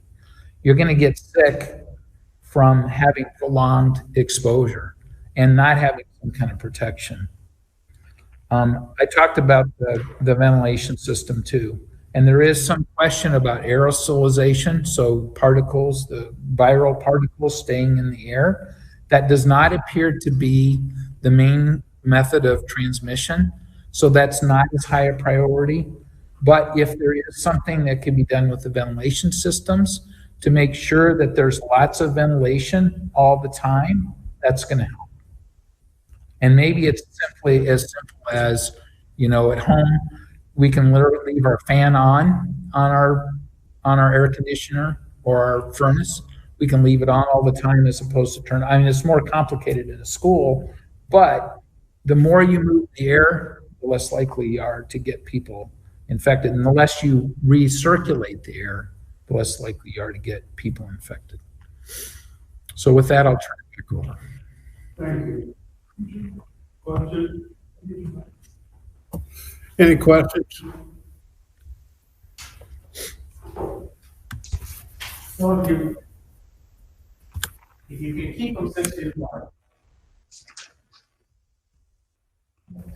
If you can keep students 6 feet apart in the classroom, they may not necessarily need shields. Possibly, provided they're not talking louder than normal voice. But a face covering, even if they're 6 feet apart in the classroom with face covering, you would still recommend, or you feel would be a smart thing. The ideal thing, the thing that has made the difference around the world has been some kind of face covering. And typically it's masks. Staff also, absolutely staff, because they're going to be the ones standing in front of the room. Yep. So a face Yep. covering. Of some kind. Just think about the spittle thing. Think about the I like vapor. your cold weather analogy. That's very good. I will keep that one if you don't mind. You're welcome to share it. Duration of exposure is also a factor if I was listening to you, apart from what I've read. So with that being said, passing time in the hallway, they might get closer than 6 feet, but it's movement. They're not going to be standing there for a length of time. Is that a significant risk? I realize lottery for you. I haven't been in the schools since when they were changing classes for quite a while. But when I have been in the schools, it's like a beehive, you know? So I think you probably need to think about staggering how they move. And you probably need to keep them moving. Because, you know, Johnny and Joellen are going to smooch in the corner over there. I guess they're going to smooch either way. But my point is, you really need to keep the movement, and ideally you have them in masks the entire time. Okay. Because all it would take is one person who's you hear about these super spreaders. You know, one person gives it to 50 people. You know, you have to assume that those people had a really high viral load. And if you're walking down the hallway, you're not wearing something and they cough in your face, it's over. That may be all it takes. We don't know for certain. I'm going to ask one last question, and I promise I'll be quiet, you guys, for a little while. So one thing that I feel like we don't have as a board or even really as a community is a number of active cases in Des Moines County. The number of active cases in Lee, Henry, and Louisa that are part of the world, are part of the state. The number of hospitalizations. To me, those are important numbers for, I guess, us to know as to whether we're going to be everybody in school or everybody at home or a hybrid model. Are those numbers increasing? And are we seeing increases of concern? Are we seeing decreases? Can you speak to that? Do you have access to those numbers? Can we see those as well? Yeah, the information that I have, and you know, in today's world, the information is accessible to everybody at the same time. And so the scientific articles that I'm seeing, I may be, you know, signed up for different ones than you may see, but if they're important, you're gonna see them very quickly. The numbers in Des Moines County have been relatively stable and relatively low. However, you know, you go north one county, Louisa County, where there's a meatpacking plant, and they were relatively low and they were relatively stable until they weren't. Okay. And that's the catch. This is a much easier disease to prevent than it is to treat, because the treatment is largely supportive, and it's a very unpredictable disease. You have a nursing home that everybody gets tested because they have an outbreak, and 50% of the people that are positive of nursing home patients, 50% of them show no symptoms. You have a family get together, 13 people from different parts of the country get together. Every one of them gets sick from one person, and 7 of the 13 die. It's a very unpredictable disease, and it's much easier and much safer and much less stressful on everybody, including school boards and doctors, if we prevent this. Thank you. Doctor, I think, I was going to say, I have a friend, a lifelong friend that died of COVID-19 in Louisa County. I have a niece who's an adult niece who's just now getting over it. So I know that it's around. I know it's not a fake thing. But what I'm wondering is, what are the odds in Des Moines County that we can get through this, because we have such a small population, that we can get through this relatively unscathed? Is that a possibility in your mind as a doctor, or do you think that it will get bad here? I know I'm asking you to speculate, but can you give us? I think a lot of it depends on what you decide as a board. The largest group of large group gatherings is the schools. And the biggest gathering that I'm aware of is Burlington High School. And it's so you could think of it as the biggest meatpacking plant in Des Moines County. Because at the hospital where there are more people working, but everybody's wearing a mask. And we're very careful about who comes and who goes. And you all know that. And it's a pain in the butt if you've got somebody who you care about who's there. But it's because we don't want to be, the Gray River Health does not want to be a meatpacking plant. Well, when this started, there was a lot of folks worried about they bring their groceries home and they're scrubbing them down and all that stuff. Is that stuff really as important as we thought, or is the mask the big thing as far as wiping off surfaces and everything? That doesn't seem as important now. Am I just guessing that, or is that true? That's not. I think what we have found, you know, when the pandemic first hit America, everybody was scared. We had shutdowns, and everybody was cleaning everything all the time. I mean, we all smelled like alcohol swabs. What we have found, what the science has shown, is that that's probably not as critical. Not that it's not important. Cleaning surfaces is important, but the more important things are protecting each other from the vapors that we breathe, if you want to call them vapors, you want to call them spittle, you want to call them viral particles, I don't care. But you get the point. It's that and it's hand washing. Those are the big things. And then the social distancing thing. Doctor, I had two questions. One of them was like a clarification of something you said, or I guess asking your recommendation. Are you recommending distance or coverings or distance and coverings? The ideal, the World Health Organization and the CDC recommend both whenever possible. Okay. However, the 6 foot social distancing is really, when you start to break it down, is really, really hard to do and really impractical in most situations. I mean, I'm a doctor. I have an office. My exam rooms are 10 feet by 10 feet, but they've got stuff in them. And it's almost impossible for me to be 6 feet away from somebody. I mean, so I suffer from the same issue. You can get closer. The ideal is 6 feet plus face coverings, but the 6 foot distance can probably be reduced if you have face coverings on everybody. It needs to be on both the people that are a part of any interaction. Thank you. The other question was regarding athletics. What recommendations would you have for fall sports that involve close proximity and the inability to have proper coverings? You know, I don't, to be honest with you, I mean, they're working on this at the NFL, at the Big Ten.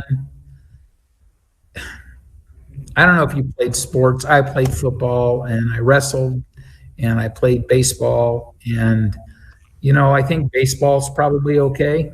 Anything that you can do outside is probably better. But you know, wrestling, I mean, at the very least, a face mask, but how do you keep a face mask on when you're wrestling? And football, I mean, in the middle of a tackle, ugh. I mean, quite honestly, I don't know how you do that. You could potentially put some kind of face mask on every football player. I mean, that would help mitigate the risk. You know what I mean? Not the open one, but the closed, something that was closed. But I don't know. I'm afraid it's an uphill battle at best. Thank you, Doc.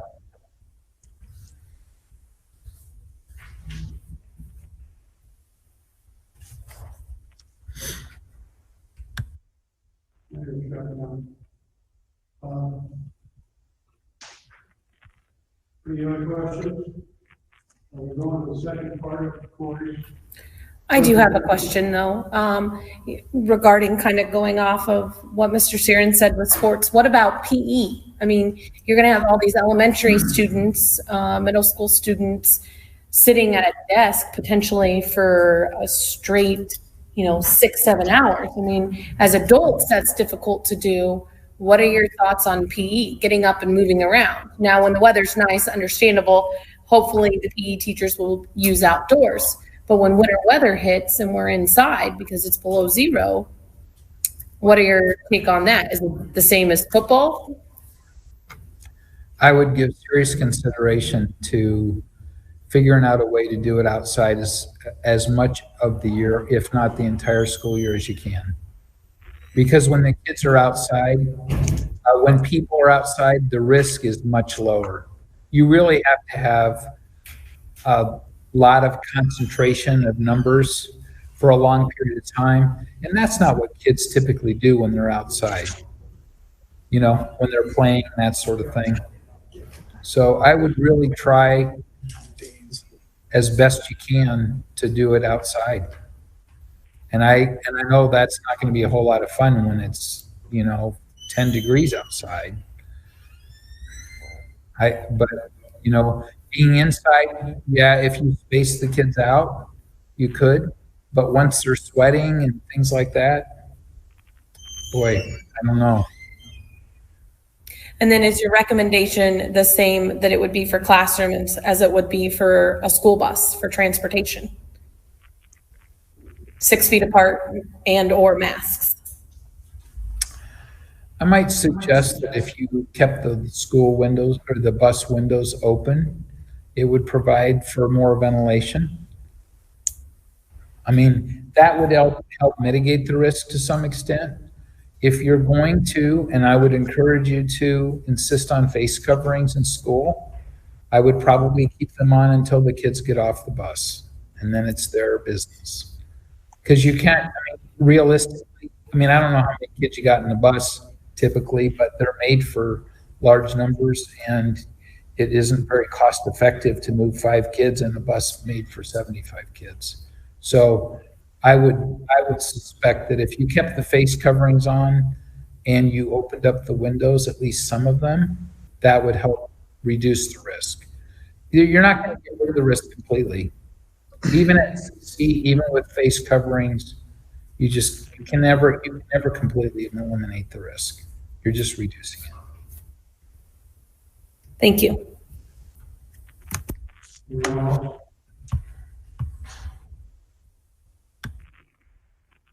Alan, can I do this?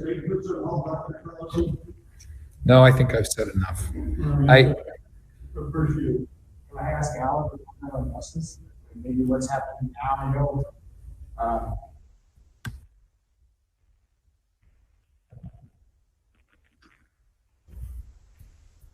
Alan, comment on, I'm curious. I know we've got sports going on, and we had some. So how did we handle that?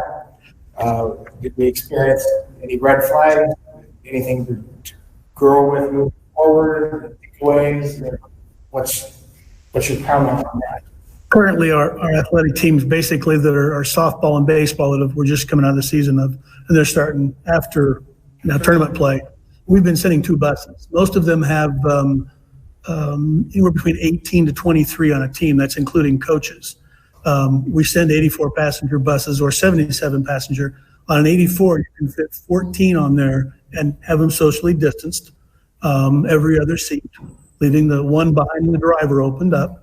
And on a 77, you can put 13. So that's what we have been doing, is sending 2 buses for athletics. But that's because the I think the Iowa High School Association, that's what they recommended to us. And we leave the top vents open, or windows open. Those students that have to ride in that same seat, basically coming back. The bus driver also sanitizes those seats once they get there, where they're setting, again, like they come up around the corner, they might grab that handrail, that's being sanitized as well. We do have a couple of things that are coming, that we will be also sanitizing after routes. Anybody wearing masks right now? No, if the drivers want to, we've got a couple of drivers that would, but no drivers have yet. They're more than willing to. So far, all the drivers have said, no, we're good with them. But moving into fall, the buses are going to be fuller than that, or would have to be. We're going to be delivering kids at 10 o'clock. Yes. Cool. Yes. So how does that? I can give you some numbers. Currently, our elementary system, we'll have 389 students that ride a bus. That's out of 17 buses. That's an average of 23 kids on a bus. Okay. Now they're not all 84 passenger buses. Some of them are 77 passengers. Some are 65 passengers. So that's a pretty good mix. It's pretty good. And wearing a face mask, I don't think would be an issue on the bus. We also have hand sanitizers. They come up. The kids can sanitize their hand. They're supposed to sanitize their hands when they come onto the bus. And also now we move to the middle school and high school. That's our biggest problem.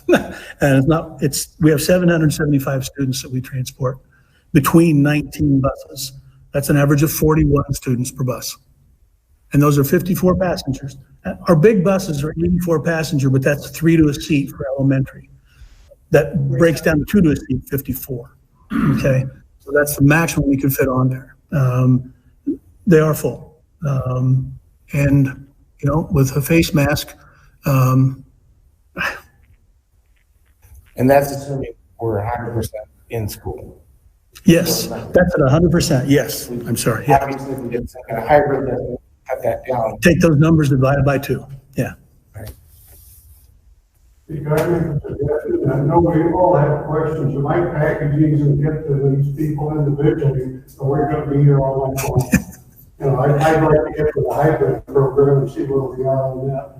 And I know our questions aren't done, but I'm not trying to stop the questions, I just want to move this meeting on, like I said, we'll be here all night long. God, ask questions. Sure. Just one more thing, Dr. Carlson.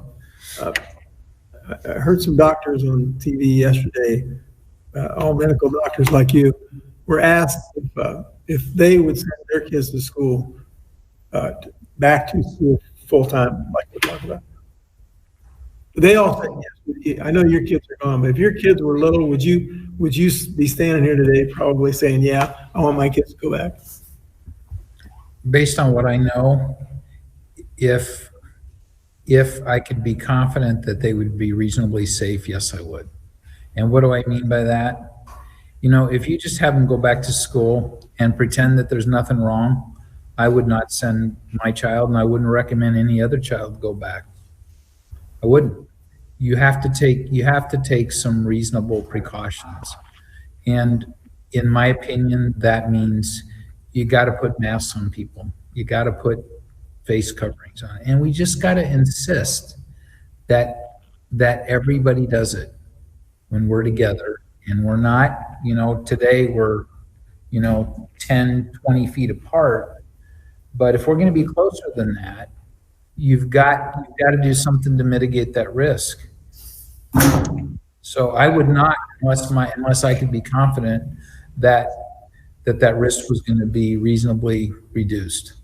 But to reiterate, Doctor, it's your feeling if we could mandate face coverings, masks, maybe shields as well, that we could probably do this in a pretty safe way.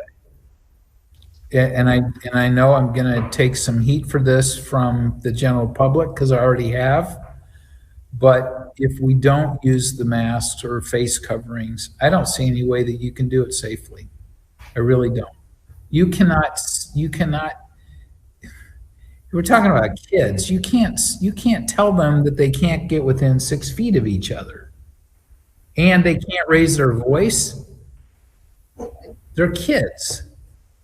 You can't do that. And the only things that have been shown to be helpful are the big 3: social distancing, cover your face, wash your hands. We can do the hand washing thing. We can't really do realistically. Let's be honest. You can't realistically do 6 feet. You can't guarantee every kid's going to be 6 feet from every other kid all day. You just can't do it. So the other thing that you're left with is you got to do something to keep the spittle away off of each other. Thank you.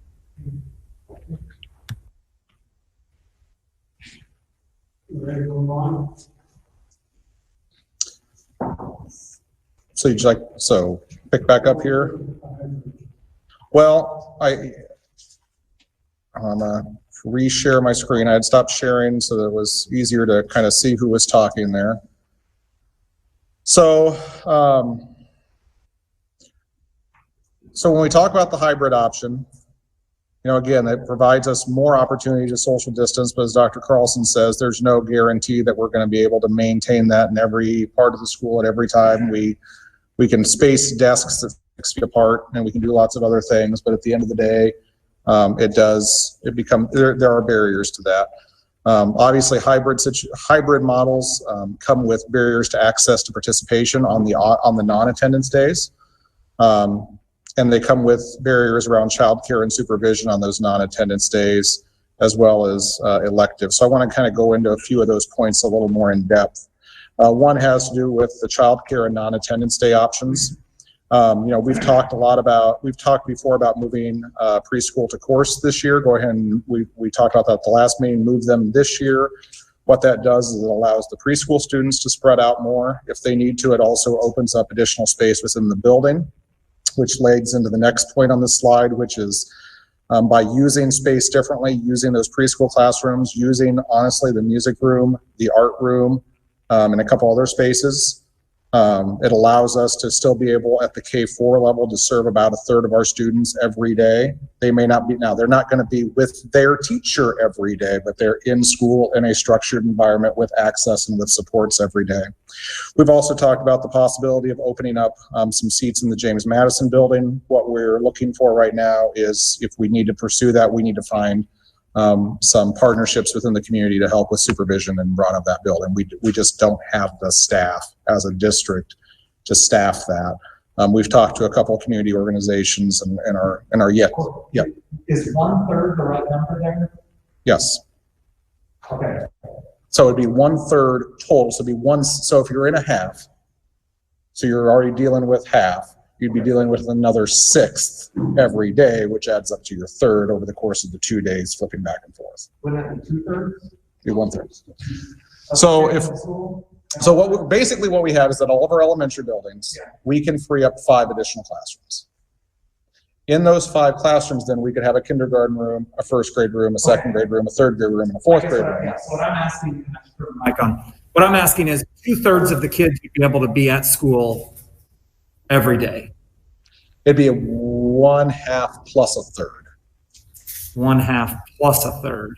So you'd have your half that's already there with their teacher. And then actually 1/2 plus a 1/6 every day. 1/2 plus a 1/6. A third of our kids That would be 4/6, which is 2/3. Okay. Okay. Yeah. Okay. So basically what we'd have is so if I'm an A-day kid. Yeah. On A days, I'm coming in, I'm with my teacher with 10 to 12 other kids. On B day, now there's some issues, right? So on B day, I'm either, if I'm identified as somebody who's prioritized for one of these seats, I get to come back to my school. I'm not with my teacher because my teacher's with the B-day kids, but I'm with, maybe it's an associate, maybe it's a one of the maybe that's probably the day I'm getting my art and my art in person, my music in person, what we can do in music in person, and there's some of the those elective sorts of things happening. So I might be with some different teachers throughout the day, but I'm staying in my room, and those teachers are coming to me. If I'm not doing that, then I'm with grandma, I'm with mom or dad, I'm with the neighbor, I'm sitting at home by myself, or I'm going to a private childcare setting. Regardless of where I'm at, it's expected that I'm engaged in a continuous learning activity during that day, but where I'm at is really the main concern. So that's where we're talking about, where we're working with some other, being able to try to promote and provide some additional seats. So just for my sake on understanding the math, 1/3 of kids are A, 1/3 of kids are B, and 1/3 of kids are C? Nope. So a half of the kids are A, a half of the kids are B. But some of those are also C, which is every day. I know they're still part of A and B, but you know what I mean? I guess I'm just every day 1/3 of the kids won't be at so school. 1/3 of the kids are A only, 1/3 of the kids are B only, and 1/3 of the kids are A and B, but only one of those days is with their teacher. Okay. So every day there's 1/3 of the kids that wouldn't be in the building is all. Correct. For K4. Thank you.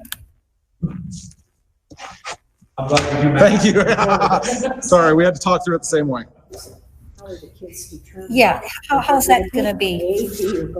Yeah, so we've talked about it really 2 different ways. One of the priorities that we feel like we have to make one of the priorities we feel like we have to make is to the students of our own employees. If for no other reason than we need our teachers and our staff here every day. So we need to help enable them to be here every day. The other priority would go to students who have IEPs, who are at risk, who have ELL, who need some of those additional services that would be really more difficult to fit in if they were only in person every other day. So those would probably be the 2 groups that we'd prioritize.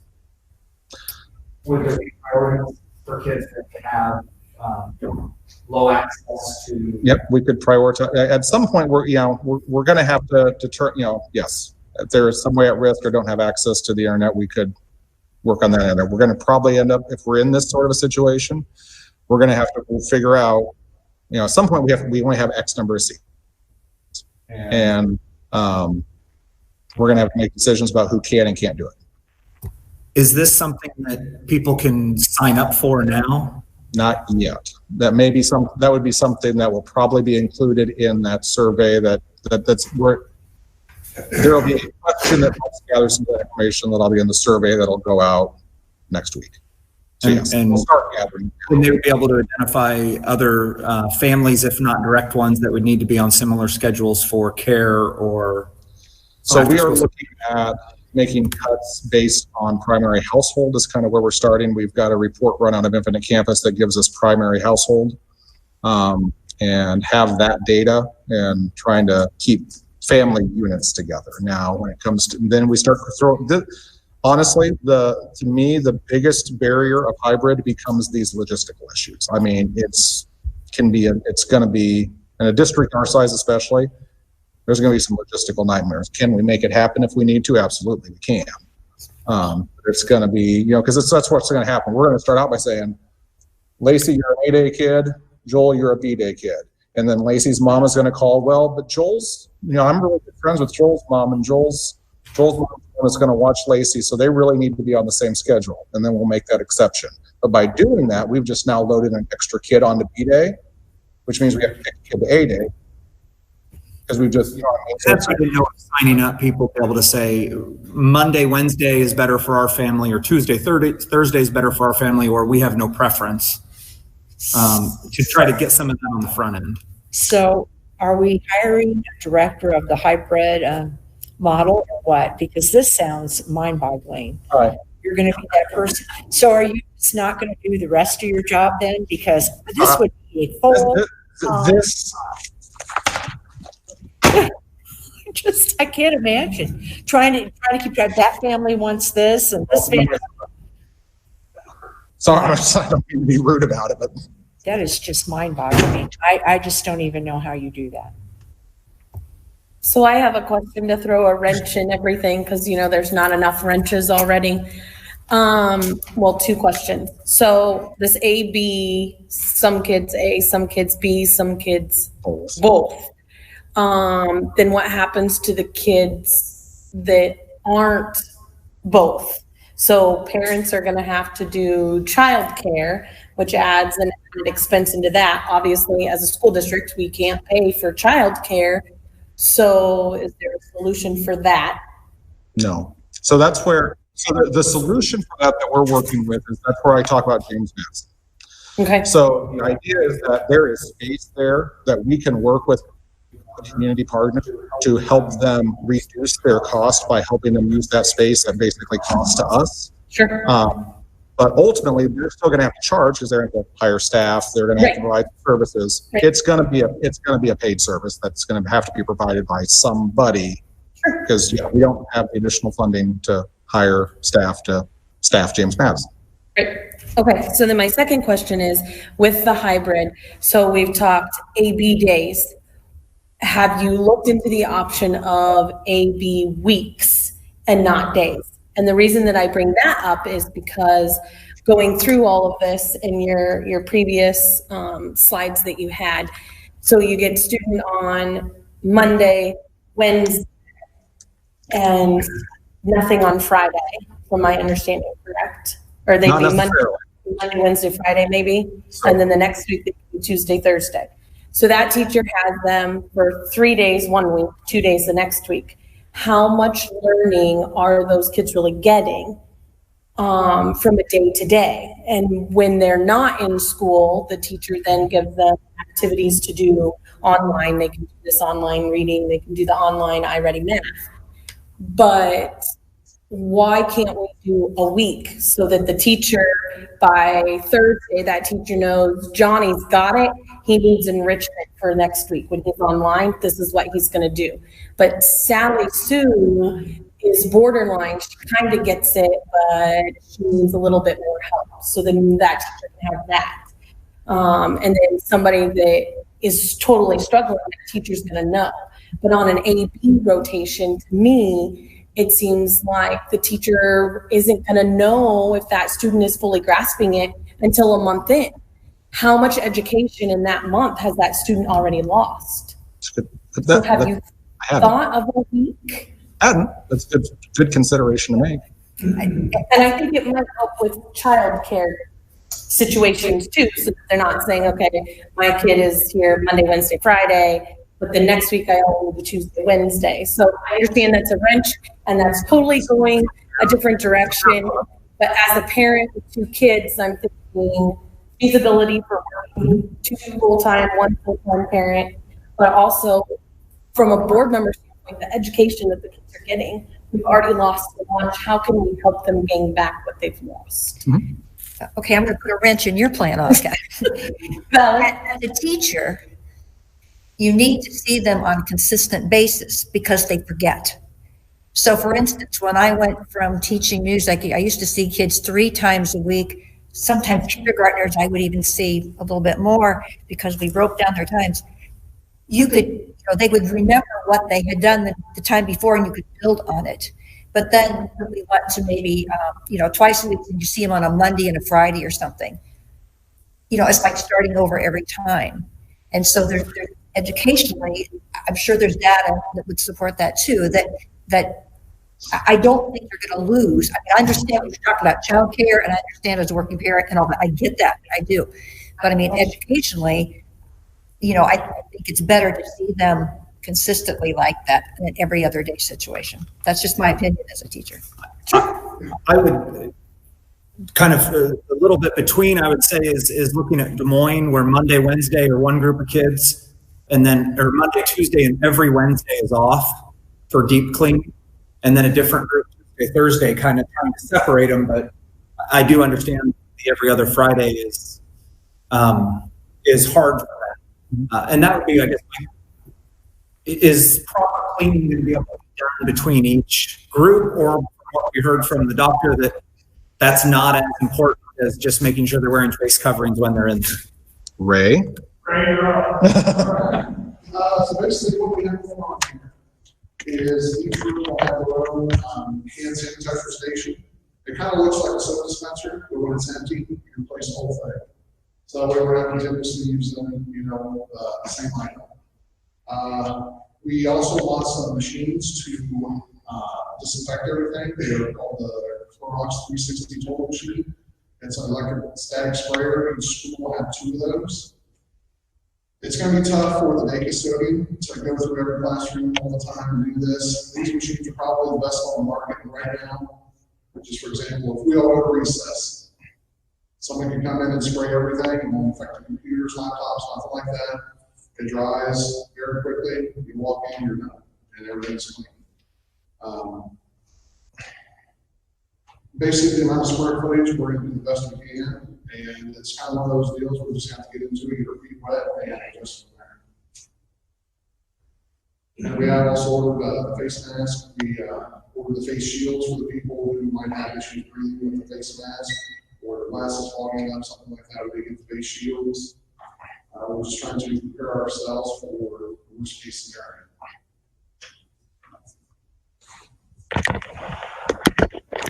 Towards that, and I'm sure what way I want to look at it. A suggestion was made to me, it seems to make some sense perhaps, extenuating circumstances, what they are. What's the feasibility of shifting all of the night custodians to day work and contracting with cleaning companies, right, to do the evening just for this year because of the circumstances? We have any source of money contracted to the cleaning company to do the nighttime work and free up all of our custodial staff that we employ to help during the day. Maybe that's not necessary in your mind. I don't know. I'm just asking the question that was brought to me. That's a good question. Based on my experience with the amount of kids we have in school, I think even if we had enough staff, I think it'd be hard to get into certain areas throughout the day. Now, with that being said, maybe shift the evening custodians to just a total night shift. They come in and they have more time to just deep clean everything every night and sanitize. Because obviously you have to clean before you disinfect. So it's kind of a process that we have to do. Bringing that question forward. Yeah.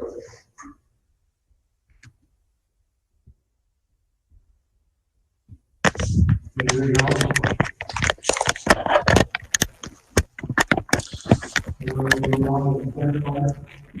Oh, I didn't.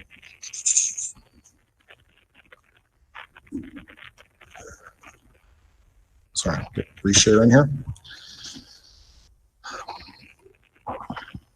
All right, so again, when we talk about the 512, we've talked about drop-in centers and other options there. I'm going to go down, and this kind of goes back to something Dr. Carlson was talking about earlier too. Anytime one of the concerns I have with hybrid is B-Day, right? So I'm calling B-Day, that non-attendance day, that virtual learning day, because where's that kid going on that day? And what are they not, and where are they going from a standpoint of, are they safe? Are they cared for? Do they have access to to what they need to do their virtual learning? Do they have access to meals? Do they have access to safe, caring, supportive environment? But also, where are they at in terms of who else are they mixing with? And are they, every time we increase who kids are mixing with, we're increasing the likelihood that they're coming in contact with somebody who may or may not have the virus, I would guess. So this graphic that's on this slide comes from some material from the Iowa After School Alliance, and I stole it for this purpose.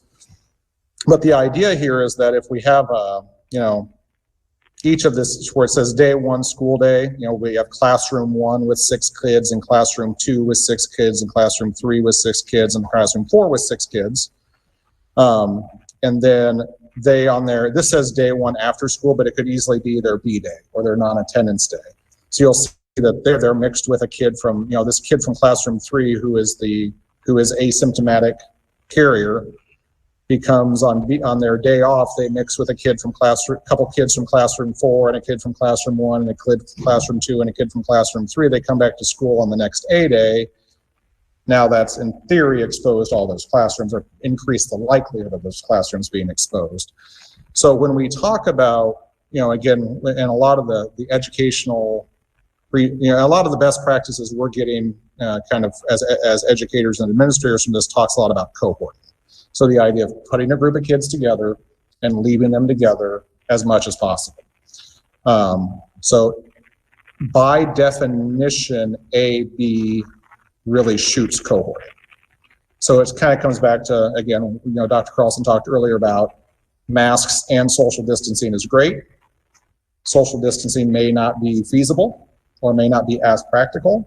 And as I said at the very beginning, there's cost and benefits to everything. So if we're going to say hybrid, if we say social distancing is the priority, we want to maintain small numbers in classrooms, one of the costs to that then is what happens to kids on their non-attendance day, not just what happens to them from their own personal care, but where are they at, who are they mixing with, and then what are they bringing back on their next A day.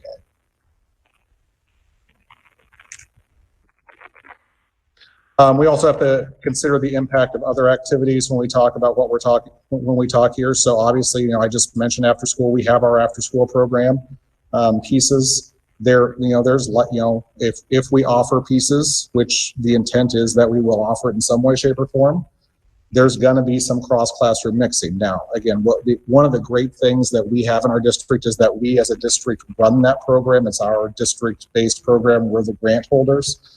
I was on a call earlier today with Cassie Gerst, and she was presenting to the Iowa After School Alliance as the expert on return to learn for after school.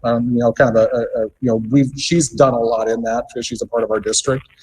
Most of the other Iowa After School Alliance and most of the other grantees aren't district programs. They're community programs that work with the district. So I joined in for part of her conversation, and what we were talking to these other programs about is the importance of coordinating with the districts you're partnered with, and this being one of the issues is mixing cohorts. We also know things are happening outside of school. We talked, Mr. Searan asked about sports. He asked about, so extracurricular activities, to what extent do we allow those within our district? But even if we don't allow them within our district, we know families are going out and doing club sports. I saw pictures on Facebook this weekend from a dance competition. And I saw, you know, a lot of information from, you know, I see that people are making a lot of personal choices, which they're free to do, and how do those personal choices impact what people bring back? So again, I think we have to be realistic with ourselves. Any mitigation strategy we do, we only control what we control within our building. We asked in that staff survey I mentioned earlier, we asked the staff what's their preference for returning this fall, and it's pretty split. 46% came back with a preference for starting in August in a hybrid, 36% with most students every day, 7% with no preference, 11% said required continuous learning. This is all staff, this isn't just teachers. We had over 300 responses to this survey that was given in the first 2 weeks of July. It's a pretty good mix of teachers and associates and every other staff group. I did look at it, you know, is this different teachers versus everybody else? There really was no difference on this question. This was the general, you know, it's a pretty even split on what their preferences are. So that's going to be another decision point that we have to make, is where do we start? Knowing that wherever we start, we may have to move. We're going to have to move some point throughout the year, which then, you know, we're going to have to make some shifts anyway. So when I think about what Dr. Carlson shared earlier, when I think about, the decision that has to be made is, you know, what's really, honestly, it comes down to a question of social distance. Are we wanting to maintain a lower density of students on any given day in the building? Or are we wanting kids to be here every day, cohorted together, knowing that if that's not something you're comfortable with as a family, you have this whole virtual option as the other option.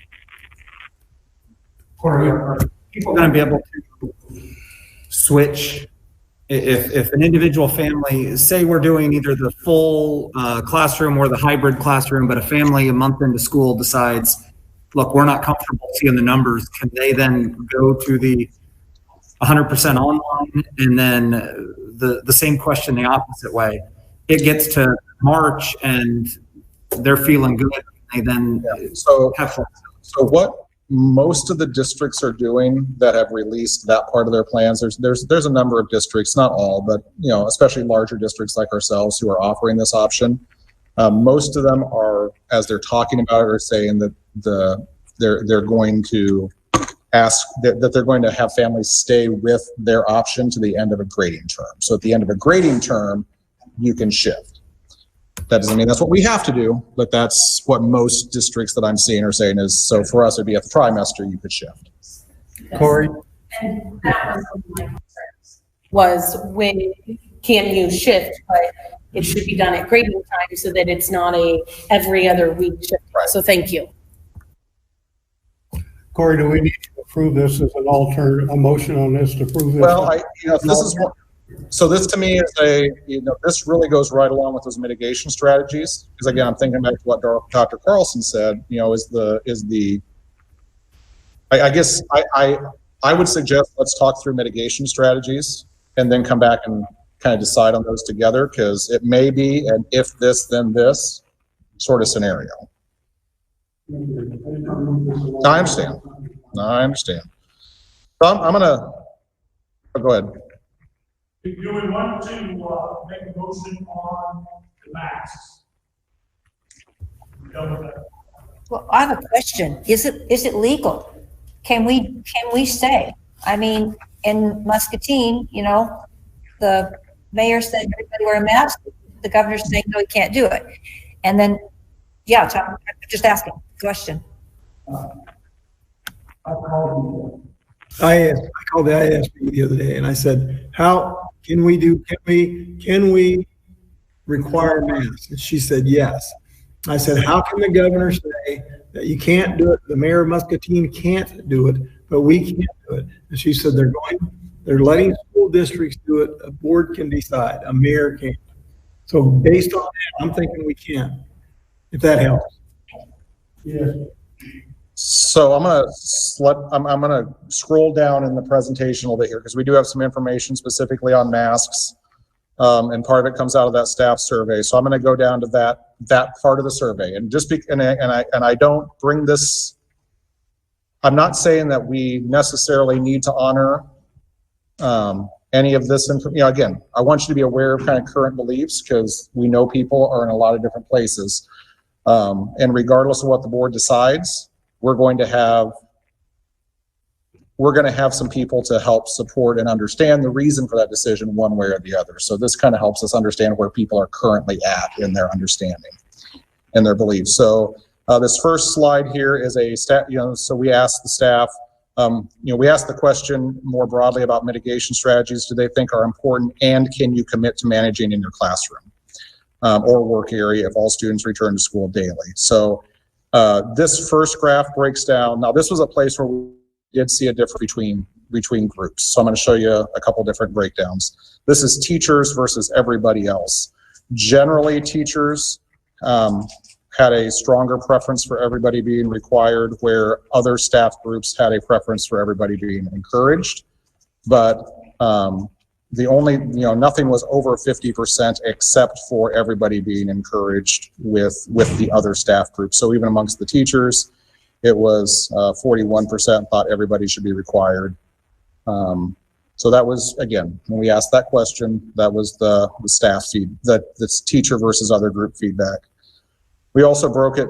There was also a difference between elementary and secondary. And as you might guess, elementary staff, and again, this wasn't just teachers, now this is all staff, and those that are assigned to those buildings said at the elementary level, we're more interested in making them encouraged as opposed to required, versus secondary, which again, secondary in this case was 5th through 12th, were much stronger in terms of everybody being required versus encouraged. And in both sections, we have a good chunk of that again, didn't give a response to that question. So that's kind of the current belief set or belief set amongst the staff on this. We also have to make a consideration for when we talk about masks, what are we talking about? Are we talking about from left to right, a cloth face covering? Are we talking about a surgical mask? Are we talking about a shield? Are we talking about a mask plus eye protection? And it's unfortunate that Dr. Carlson left before this point. When Mr. Cohen and I met with other district leaders in the county a couple weeks ago, along with Des Moines County Public Health Director, one of the things that came up in that conversation is that there is some movement, especially some movement amongst OSHA potentially. There, it's not decisions that are made yet, but she's seeing a trend towards, if you're going to require it, especially for your staff, are we requiring just a face covering, or are we requiring a face covering plus eye protection? Because again, if we're wanting to protect our employees from exposure, the eye protection is part of the exposure protection. So, and she also talked about the difference between a surgical mask versus a cloth face covering. With a cloth face covering, how often do we wash it? And I won't, you can think about yourself and this is the reusables. So this is a cloth face covering. I'm not going to ask you to publicly report, but how often do you wash yours?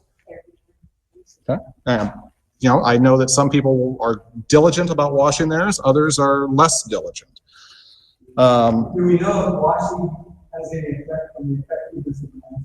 I think that if you don't wash it, you're more likely to then have it be, in fact, again, if I'm talking to somebody and there's spittle on it on the outside, I've now touched the outside of my mask. That's what I'm hearing, and that's unfortunate that our subject matter expert had to leave. But that's the conversation that people are having is this good enough? From what I heard from Dr. Carlson earlier, it sounded like yes. Or do we have to go to a surgical mask, which my understanding is has more protection both directions, but then that's disposable. We need to start buying a ton. You know, we've had some staff, especially a lot of elementary teachers, ask us about, is a shield alone good enough? If we make it required, can I just wear a shield because I want the kids to see my face? Do we know what these are like, and what they hand out at stores or airports and stuff? Are they half as good as the cloth masks? Do we know? It depends how they're made. So if it's one of those, is it a surgical mask? I think is the belief set. If it's one of these, has this been made to CDC standards? Did grandma sew it, which is great? Did we order it off of an online vendor? Was it made by a company to CDC standards? When grandma made this one, when your Aunt Susie made it, did she go onto the CDC website and print off their instructions and make it to that standard? How do we as a school know it's made to that standard? Do we really care that it's made to that standard because something's better than nothing? Those are the sorts of questions that are going to come up when we, you know, and again, it sounds like I'm getting nitpicky in this, but should the board choose to go this way, and I'm not trying to encourage one way or the other, these are the sorts of the next step questions we need to be ready for. Greg, and I guess this question is for you, would we have the ability to acquire, I know this number sounds unrealistic, but would we be able to acquire 1 million masks to get through the school year? Yeah,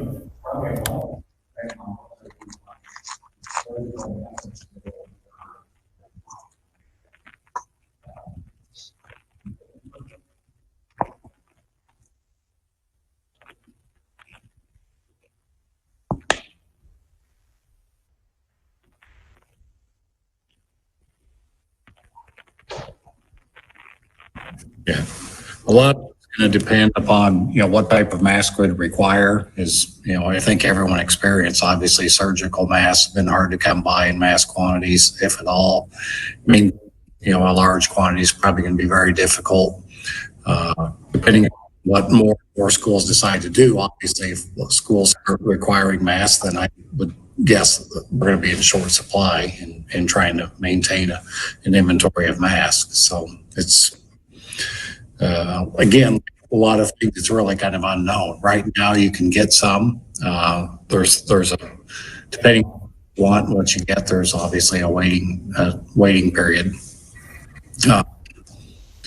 So it's unknown again. Right now, we can probably get some, but you know, as things progress through the year, if more schools require masks, then there may be a shortage again. So. Now, let me call the question. What masks or not? Need a motion. Yes. I'm asking for a motion. I move that we require masks of everyone. There's a second. Second. Can I ask for a clarification on the motion? Does that include? Discussion. Ask for a clarification on the motion. Is that students, staff, top to bottom? All ages. Is that students and staff? Yes. All ages. All ages? Yes. K through 12. Zero grandfather every time. So I think children that are involved. Any instance? So again, this is the clarification. I'm speaking out of turn, so I'm not a board member. I'm speaking out of turn, so I'm not a board member. Can I ask it? I ask in every instance. So, you know, so again, if staff are required, this is where it's going to become a question. So so as soon as this motion passes, if I don't mask up, is Lacey going to be able to write me up on the spot? That's the question. Every instance, every time, regardless of social distancing, regardless of it's just staff but no students. I think during the school day. I think we need gloves. Except lunch? Right, you have to be able to. Well, but then that has to be put in because if a teacher's eating a snack during a class, are they able to take theirs off like I have? I mean, and I don't mean to get nitpicky, but it's the same way. There's enough people anti this that they're going to nitpick. Well, I was just eating all day. That's why I wasn't wearing my mask. This is something that I still have the policy. I think it should be. The other question I have is if we don't have the ability to provide them, I'm very hesitant to require them. Can we get it? Really, I did a motion, was there a second? Yes. Okay. So that's where, so that's my question is, if we can't acquire enough, I'm very hesitant to mandate it. We have a lot of population of our district that having to go out and acquire a new mask every day may be difficult. You don't need it every day.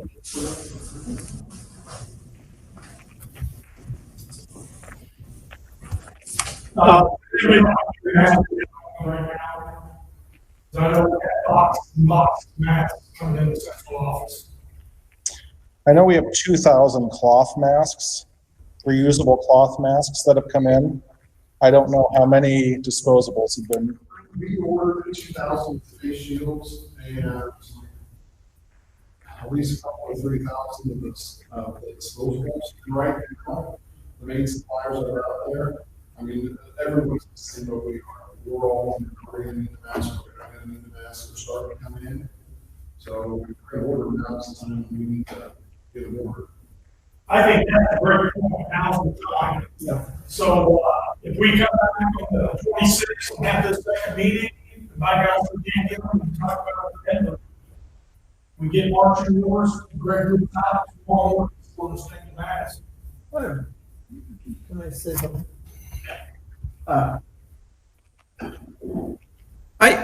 We had a doctor come in tonight, listened to him talk. We all asked questions. And the main thing that he said was, everyone needs masks. Or shield. But he stressed masks probably more than shield. How can we sit here as a board and not vote for masks then? I mean, I think, and we'll have to figure out how to get them. It's not not wanting to vote for masks. It's that if we can't get them, then that changes the rest of the return to learn. We're not going to require it. But They not have in-person school. I just don't think we have any choice but to get masks, and somebody above my pay grades and probably maybe even above Pat's pay grade is going to figure out how to get them to schools. But if that's the way to protect folks, I just think we ought to do it. I mean, I guess you could say we're going to haul our students all to games, but we don't have any money for gas. We'll have to figure that out, but we're going to vote to send them to games. You know what I mean? I just don't see how we can have a specialist sit here and tell us to wear masks and then we don't. We vote something different. That's my opinion. I've said way more than I meant to. My only concern with that is then we get into the sporting events. So if we're requiring them to wear them at school, then should they be required to wear them at all sporting events? And now we have our football players out on the field wearing masks. That's not Well, but it is a school activity. well, I think sports are a different thing. I think we have to talk about going classes first. But Mike, are we doing shields too? Are we talking shields or are we just talking masks? Just masks. This is my thing. I'd like to see some flexibility in the motion to include shield, because I'm mindful of staff and students who aren't going to want or like the mask around their face the whole day for whatever reason. And I think our younger students, especially, the expression of teachers is part of the experience of being in school. They want to be able to see their faces and their smiles, and their surprise looks, and their approval. And for some individuals, it's going to be the ability to read lips too. So I'd like to see. I like the idea of covering, and the mask is preferable, but I'd like to see some kind of flexibility to allow a face shield for those who wanted to go that way. Or as instructors only. Or for students as well. You're probably right. I think it should be both. My microphone's off. They just. Yeah, I think it should be both in that instance, because I agree that students should be able to see their teacher. That's extremely important. They also, it's hard to hear when you're wearing a mask. You have students that can't always hear the greatest. So I think the shield should be offered. I think it should be either or. if we're gonna do anything, then it should be a face shield or a mask for both students and staff. So that those students that don't feel comfortable wearing the mask or play with it can wear the shield. The teacher that wants to wear the shield because he or she wants to see their students and their student needs to be able to see them, they should have. Under, and technical, maybe it's whole other story. Under IEP accommodation, where there be students that would be allowed to not wear the mask or the shield, and if we say so, and I'm not saying that that exception should not be there, but I think we need to be aware that's a scenario that could exist. There's going to be an IEP written somewhere where one of the accommodations in that IEP is that the child doesn't need to wear, there's not going to be required to wear a mask or a shield. Correct? It should be a small percent of students, but yeah, the student, but like, I'm thinking of, the classic example would be a student with autism who has sensory overload or some sort of need like that, or a student who maybe has behavior concerns, who is maybe. And maybe staff that have breathing difficulties and those kind of things. Okay, if you wear a shield, I mean, does that take care of anyone who has a breathing difficulty? That would be another question for the doctor, I guess. The shield is protective. You know, the shield is open here. Well, I know. COVID is going to go out there and it's going to come in. But I have no problem if some people are uncomfortable with just a shield. But most people that wear a shield also do. And my daughter's she wears them. The medical people I've talked to us say that stuff comes right up underneath that shield. My wife's been a surgical nurse and I've talked to other medical people. It comes right up under the shield. If you don't have something covering under here, you can see out in front of you. You can see it from here, but you can't stop it from there. And how many small kids are looking up underneath the teacher? I don't have to this is like shaking a spider web. You shake it one place, it shakes all over. We can modify stuff. We can change some stuff. We can see what works and then do something. But I think we need to make a decision on masks and go from that point. We can always change it. We're not cutting it in stone, for Pete's sakes. If something doesn't work, we've got another board meeting, we can change it. We've got another board meeting after that, we can change. It's easier to do this than it is to do this. I think all the points. Than it is to come back and clinch something. I think all the points have been good points made. However, I think the bottom line, at least for me, when I thought about masks and read everything I could get my hands on about pros and cons and whether it should be required or whether it should be voluntary. For me, it's if I'm going to go out without a mask to the grocery store, for example, and I end up getting COVID and I end up not doing well and I die. This isn't just a cold we're talking about. This is something that can cause death. And in my opinion, it's serious enough that we need to require face covering. I have a wife who do not use every time we're at the store, I've got this. I can tell me I'm walking and sometimes you gotta think about other people, not just themselves. That's right. Right. Absolutely. And to Nicole's point, your life expectancy could go to 90 to 70 because the damage that does to the medical system. So we might not really have. And if you're 65, it may go a year more.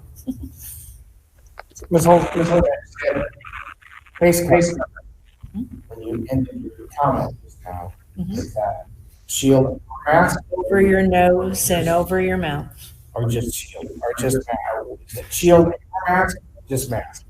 I'm not going to fight the shield issue. I think you're going to help keep other people from getting yours because the shield's in the way.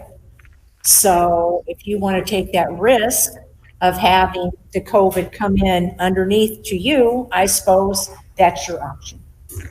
Lacey, I mean, how long did summer school last, may I ask? 1 week. 1 week and 2 days. 1 week and 2 days because we had fevers, right? Yes, for no confirmed cases.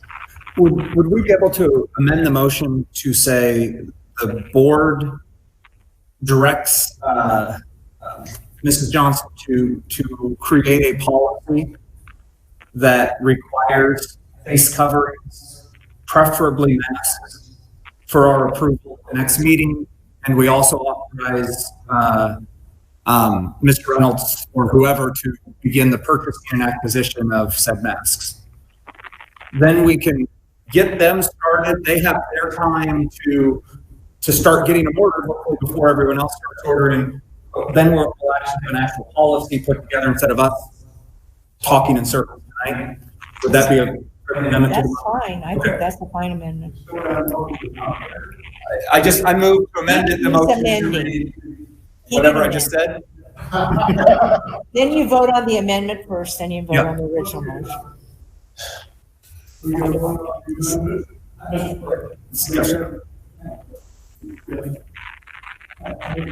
I'd like to know what the staff thinks about that idea. Does that work? If we do what was suggested, will that work for the staff or not? I'd like to know what. In my opinion, it will work with most of the staff some of the time, or with some of the staff some of the time. And it'll be quick,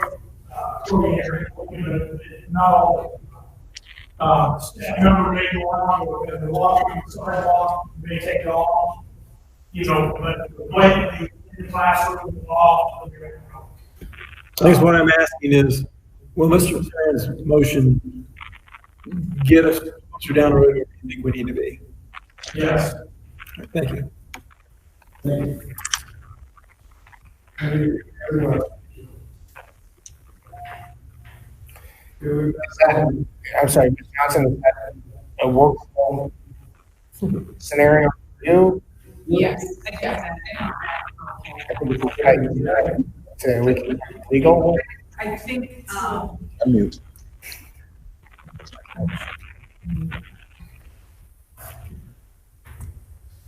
yes, I think it's worth some conversation. I think the policy committee should come together. We can get some additional guidance from our attorney and work through it together and have something that we can bring back in a couple of weeks. So. Okay. Do we have an amendment? I will second to the amendment. Thank you. All those in favor? Aye. Those opposed? Amendment passes. I'll vote. Let's do a roll call. Aye. Say that again, Dean? I think we should do a roll Not the original call. motion. The motion as amended. Motion as amended.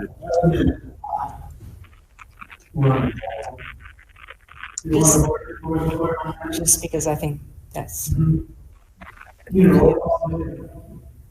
I may, most likely legal tell you that constitution can't have the word the number of times. This goes back to just because we can, we shouldn't, just because we can, we should. So I think that by all it will result in this constitution. You can't tell them to do that. The Supreme Court, They said we can't. Supreme Court ruled the ninth. Yes. Well, let's vote on it, and then we'll find out next. Yeah, exactly. One step at a time.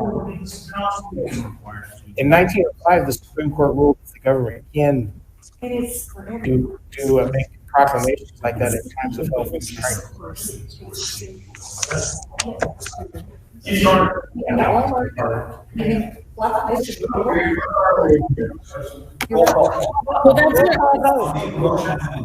so didn't we just vote on the motion that we amended? We voted now. The motion has Voted on the amendment, now we are voting on the motion. Okay, thank you. It's crazy. Yes. Yes. Ms. Holt, Yes. Ms. Patrick, Yes. Mr. Campbell. Yes. Tom? Yes. Yes. I'm interested in what you just said. The attorney said we can't do it. Yeah. Well, why did ISB tell me we can? Well, I don't understand how the government can tell you to wear a seatbelt, but the school board can't tell you to wear a mask. I understand how the state government tell you can't smoke in a building, but the school board can't tell you to wear a mask. But the school board can't tell you to wear a mask. And people do all. They do, but they're illegal. That's what I'm saying. And if we pass it here, people will go without masks, but they'll be breaking the rules. Right. Let me ask you this, and I'm sorry. Can we, as a board, say, fine, if you don't want to wear a mask, we will educate you online? No. Right now, they're making case law elsewhere. I would prefer not to be making that. You see my point, though? Right. Look, where are we, Corey? I believe that you have directed Lacey to develop a policy on how to enact mask wearing in a required fashion. We have talked about a number of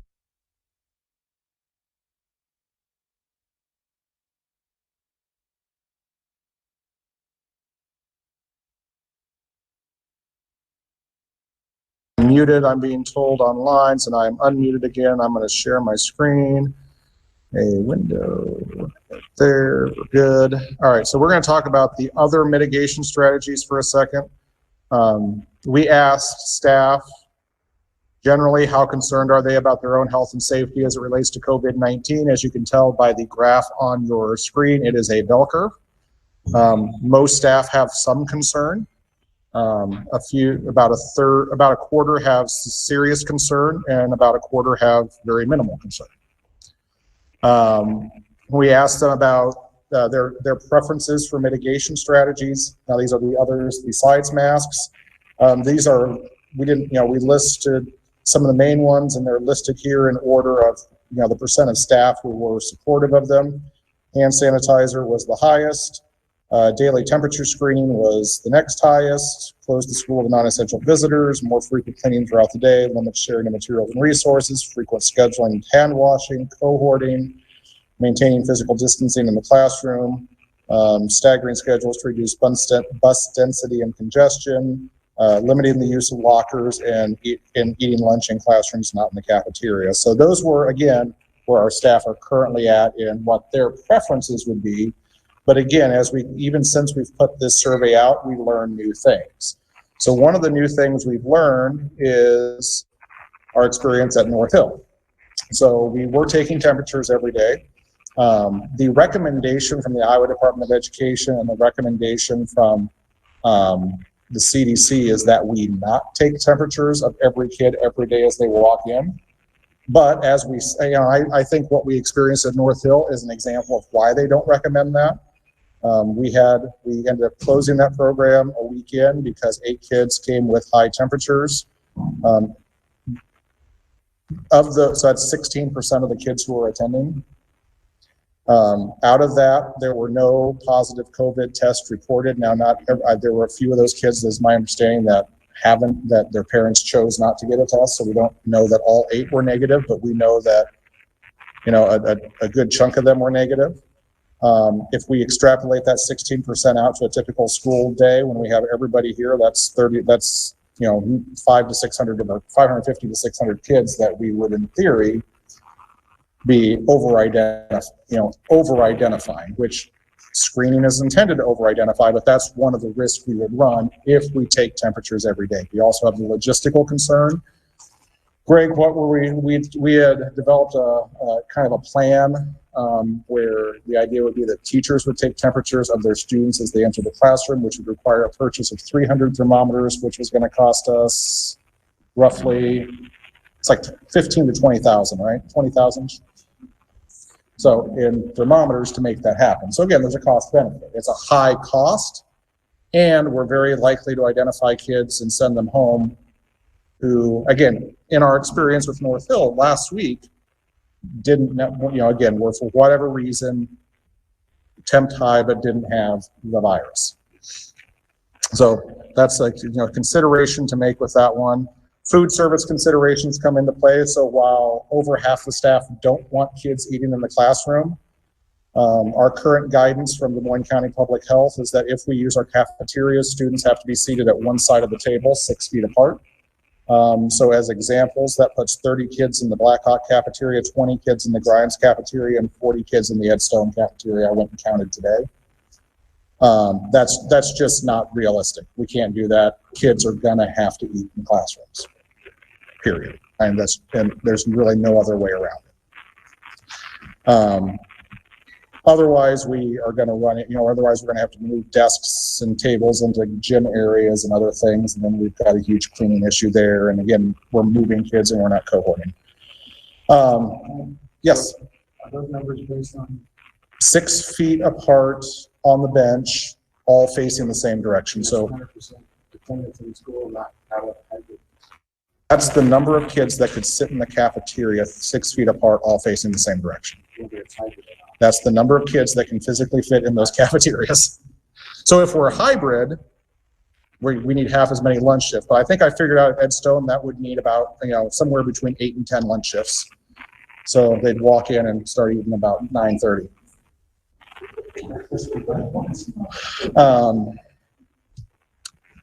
That would be if everybody was there. Yes. So now if we're on 8A B day, now we're down to, 5 lunch shifts. Yeah. Which is more reasonable. Yep, but that's a consideration. We also then obviously continue with, if we're at some point during the year, we're in a required continuous learning, or we're in hybrid, we have meal distribution for those students who aren't physically in school. So like we've been doing. So even if we're in a hybrid model, 8A B day, we still have students who qualify to get meals even on their off day. Are we doing pickup locations? Are we sending them food bags home on their A day to get them through B day? Those are logistical things to work out. So like I said a long time ago, the main issue with hybrid is the logistics of hybrid. It's doable, we can make it happen, but we hit a lot of logistical concerns. Curricular and cohorting considerations play in here. So we talk about cohorting. We've already kind of talked about that concept tonight, the idea of keeping people together, clustered as much as possible. I'm going to ask, we've talked a lot around elementary examples. I want Mr. Kane to talk about high school options here in a moment. If we're A-Day, B-Day, the question becomes, what do we teach in person versus what do we save for their required continuous learning? The Iowa legislature passed a bill, Senate File 2310, in their final days of their second half of their session, and it directed school district to prioritize core academic subjects for their in-person instruction. So what that means is they're going to be getting reading, writing, math, maybe some English, maybe some social studies, maybe some science on those in-person days. Everything else shifts to virtual. We know that we're going to have restrictions for music and PE. We've talked about, the specials teachers, exploratory teachers, other, really coming into that cohorted room. So, lovingly referred to as teaching from a cart. But we also know, especially then at the high school level, we have labs and specialized equipment. So, when we have science labs and we have activities that need that lab space, how do we do that? When we have a welding class, how do we make sure kids have access to the welding groups? How do we make sure kids have access to, the tools that are in our shops and specialized computers for programming? So with that, I'm going to pause and let Mr. Kane talk about some of the high school specific considerations. I did share a document with you that has a couple different scenarios. It's a working document. I'm still trying to get some input from the staff and work some things out, but basically we probably have the biggest issue in terms of mixing kids. There's not all kids take the same classes. So there's a couple different scenarios there that we're considering.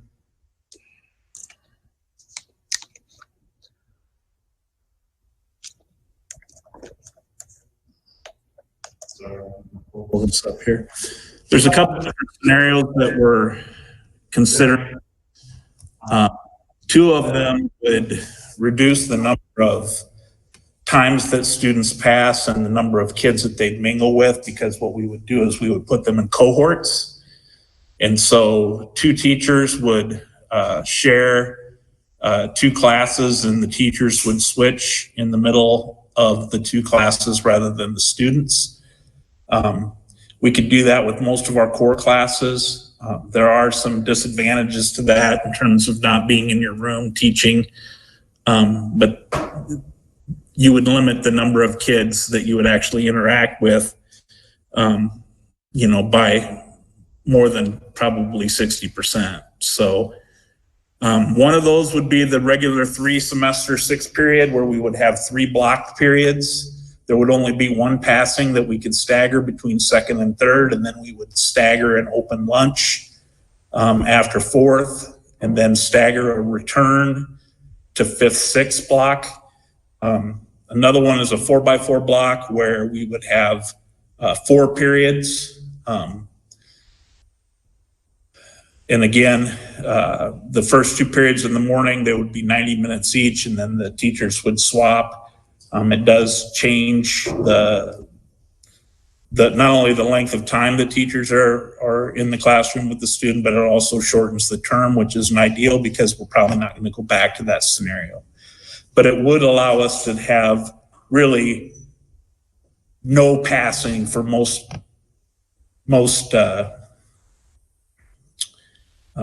it would be no passing, because we would stagger release again for a big break between 2nd and 3rd block.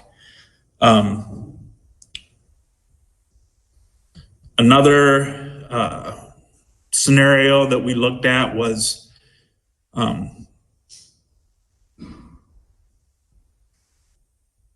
having a normal schedule, but having a mix of online instruction and classroom instruction. So we would have some students that would be taking some of their classes online, and then they would come to school for the classes that they actually need to access some of the equipment or the resources that we have here that they would need in order to complete that class, which would reduce the number of overall kids that we would ever have in the building.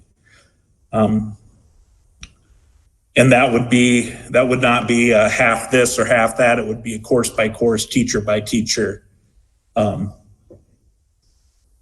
decision. The biggest thing that we need to do is we need to reduce the number of times that we mix kids, and reduce the number of times that we actually would send a large number of students into the hallways. And so those are the things that I'm shooting for with those different scenarios like that, is to reduce the number of times students would go out into the hallway. We are going to go ahead and probably have some of our staff at the high school that will do some online instruction, even if the students are here, because I have several of my staff members at the high school that have significant health issues. They know that that's what's going on, and they are preparing their class so that they can do the online instruction. If the student were in the class and the teacher's doing online instruction from home, there would be another individual in there to help supervise the students. As I said, several of the teachers are teaching summer school right now, and they're working on the online model, and several of them that have significant health risks, or someone in their family has significant health risks, have done an outstanding job of really accessing a lot of learning and resources and things like that to make those classes work. So no matter what scenario we go with, there are going to be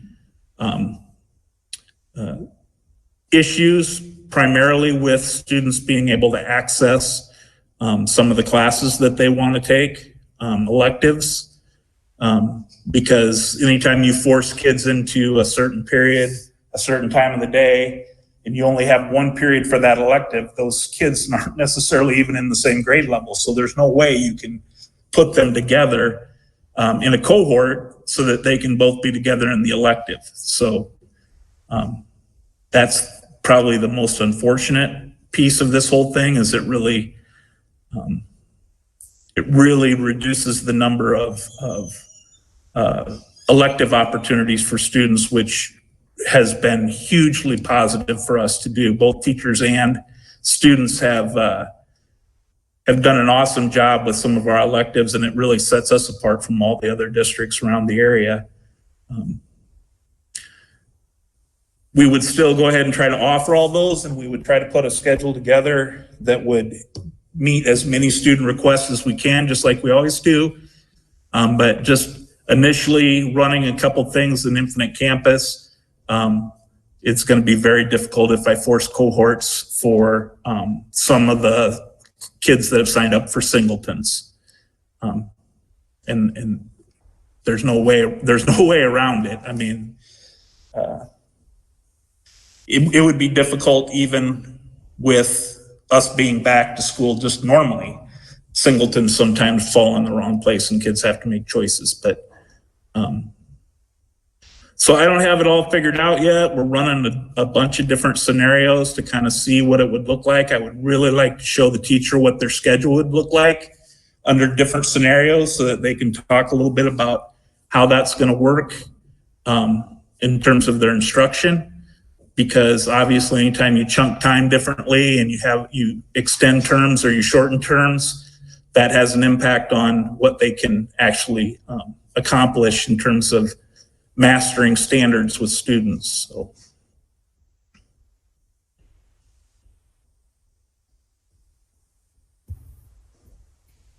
So I think the question that we as administrators have for the board is knowing that we still need to be prepared to shift and pivot throughout the year as conditions.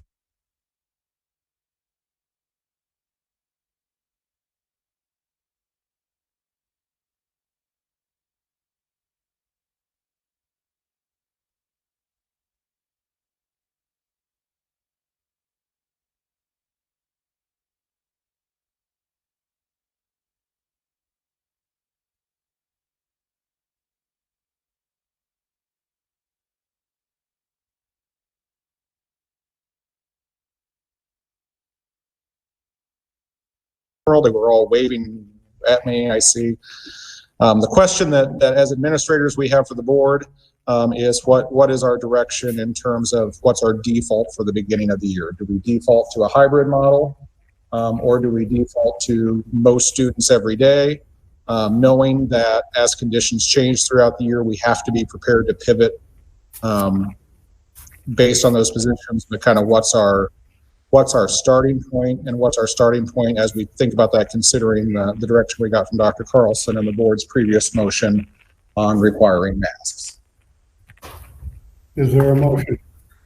Before a motion, if we started with hybrid, would there be any consideration for ever moving to most, and what would that criteria look like? That's a great question. My recommendation would be start hybrid. Keep track of temperatures. Does the rate itself? If it does, then we transition to pivot using Corey's term. Then we pivot to online. We set the Department of Public Health 10% of the classroom as a case. The classroom pivots to online. 10% of the school pivots. 10% of the district shuts down. Now remember, 1,100 students in his high school. This high school is bigger than 85% of the towns in Iowa. So if he has 10% that's 110 kids. The CDC's already shut us down because now we're a hot spot globally. But if we start out with the hybrid and it goes well, 2 weeks, we start pivoting to everybody's here. We start it and we start having cases, we back off. And it's kind of the middle of the road. A CDC document that I was looking at said the greatest risk is found in bringing everybody back. The least risk is everybody's online. And middle of the road is the hybrid. And to me, I think that's the way we can start. And I think we wear masks. And if things go well, then we start moving back. The number one place our children need to be is in a classroom in front of a teacher. But the number one thing we need to do as well is keep our children and our staff safe. And this is a way of easing into it. That's my opinion as a superintendent. That's my recommendation. That would be. And those masks, and somewhere along the way, we have this question about.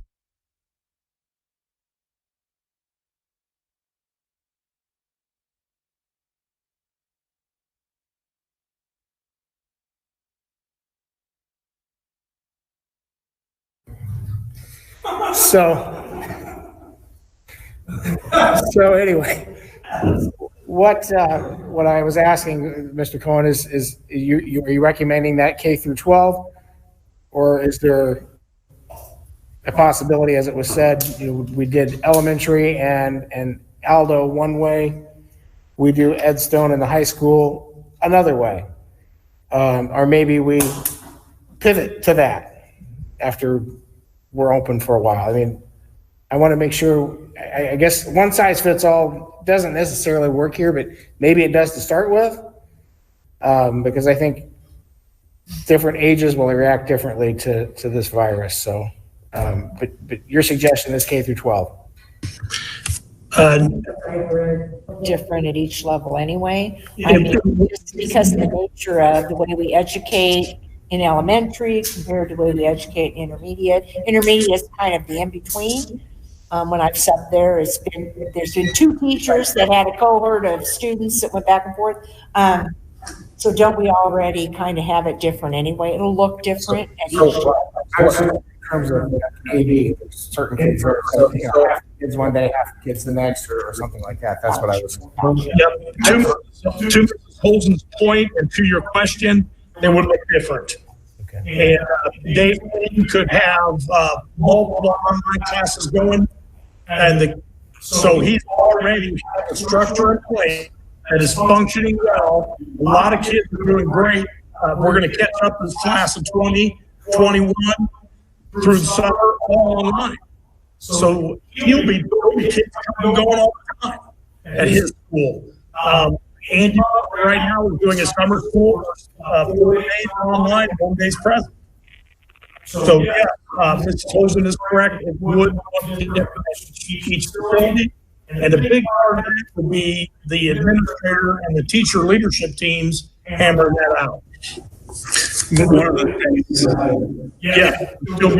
that is correct. One of the things I think is important is that we do coordinate though between the buildings, because we want families to be in school the same day and not the other day. Because it helps for supervision, it helps for all of that stuff. And so I know we've been working on the report with how many kids are in which household, because we have to, because of bus. But there's a lot of reasons as to why we make sure that those families are attending on a regular cycle with each other. So we can do things differently at different levels, but we also need to be conscious of that whole supervision of children issue that we're going to run into, and make sure that we try to align ourselves as best we can to try to go ahead and help out with that. That's that new director of the hybrid scenarios job, right? That's why I said track of all that. So I would be for the hybrid situation. I think we're foolish if we go solely online. We've lost educational learning time as it is. I don't believe that's a good answer. I think jumping right back into things, even wearing masks, we could cause ourselves some major headaches that way. And to change it 2 weeks in, if we have all of the students and staff here and then we change in 2 weeks, I think that's going to give parents a bigger headache.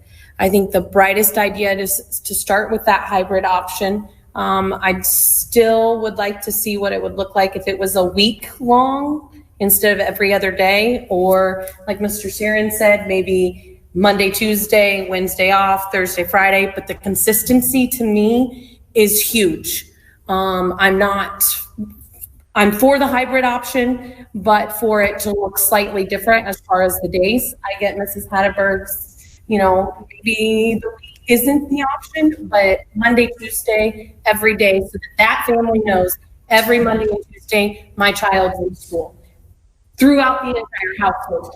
I think that that's just easier. So I would like to see the hybrid go slightly differently. Again, there's that wrench that I just threw at you, but I'm for the hybrid option that seems to be more favorable for the masks and for the safety of all of our students and staffs. Then if we need to pivot one way or another, we've got that. Finished. Mr. President, I move we accept the superintendent's recommendation and we begin the school year with the hybrid model as best designed by the administration team.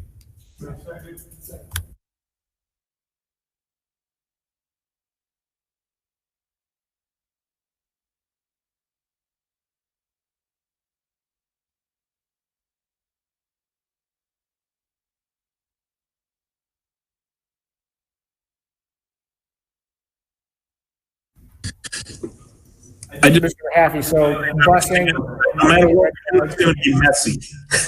Any red flags on busing? Switching back and forth. That'd be red flag. The other thing is, right, and I don't know, we haven't set any parameters for when we pivot. For what? For when we would pivot. And Mr. Once order, not everybody can talk at once. We haven't discussed any parameters for when we pivot, and I don't know that 2 weeks is enough time to decide how things are going. I heard that number come out, 2 weeks, and I don't know if that's, so I don't know what that looks like, and I don't know if this is the discussion place for it, but I guess I would say 2 weeks seems a little too quick. Data changes, things changes. I'd rather have some consistency. I wouldn't want to change things that quickly. Yep. The CDC and the public health has designated, scientists have designated 10%. If you're not at 10%, then it's working. But if we're at 5, we'd be crazy to go to everybody, because that would put us at 10. You see what I mean? So we have to be able to read our situation and do the best we can to flex. If we come A/B schedule and a Wednesday off, which makes sense, which helps us manage our teachers' prep time and some of those concerns. And Corey can do some PD stuff, and we get it clean. So there's a lot of pieces that are moving. But to your point, we can make it work. But now we have direction from the board. Now we have our charge, and now we move out and make it happen. Just that attendance will become an issue too. If there's 5% in a building, parents and staff both are going to become extremely nervous. As contagious as this thing is, and nobody seems to have all the answers for it. The attendance could force us to pivot before we get 10%. Lack of subs, poor attendance, all kinds of things could cause us to pivot. But the important thing is we're ready to pivot. We are prepared to pull that trigger when we need to. Make this a roll call.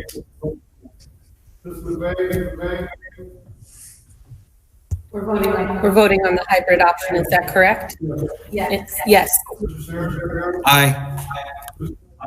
Yeah. Yes. Mr. Kendall? I was muted. Aye. Yes. Yes, sir. Yes. Mr. Johnson, the plan for teachers who may be the internal protection plan for staff, that's part of this. And we met with the TQ committee today, and they are in favor of this. And this is what we spoke of on Wednesday. So we need to get this done now so we can get moving on that as well, please. Okay, so that's what you want. Sorry. We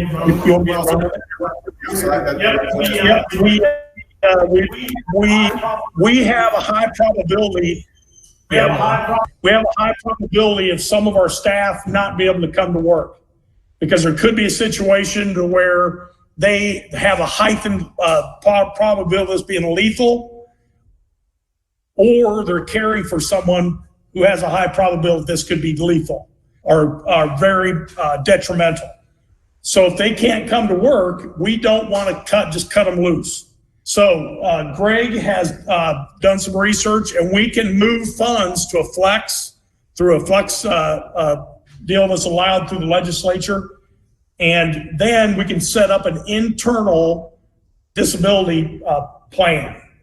Now, we don't have the money to pay them like they're at work every day, and we don't want to incentivize not coming to work. But if you sincerely can't come to work, we can keep groceries in your house, and we can help you hang on to your house. But we can't help you have a boat and a four-wheeler and a jet ski and a motorcycle.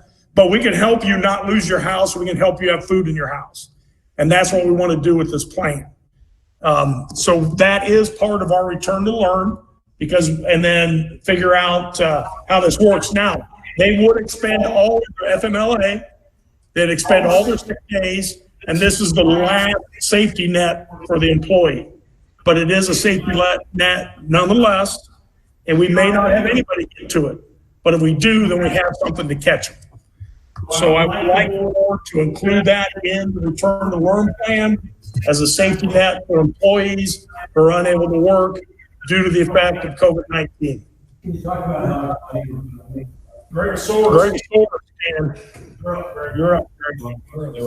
It's kind of a vague flexibility fund.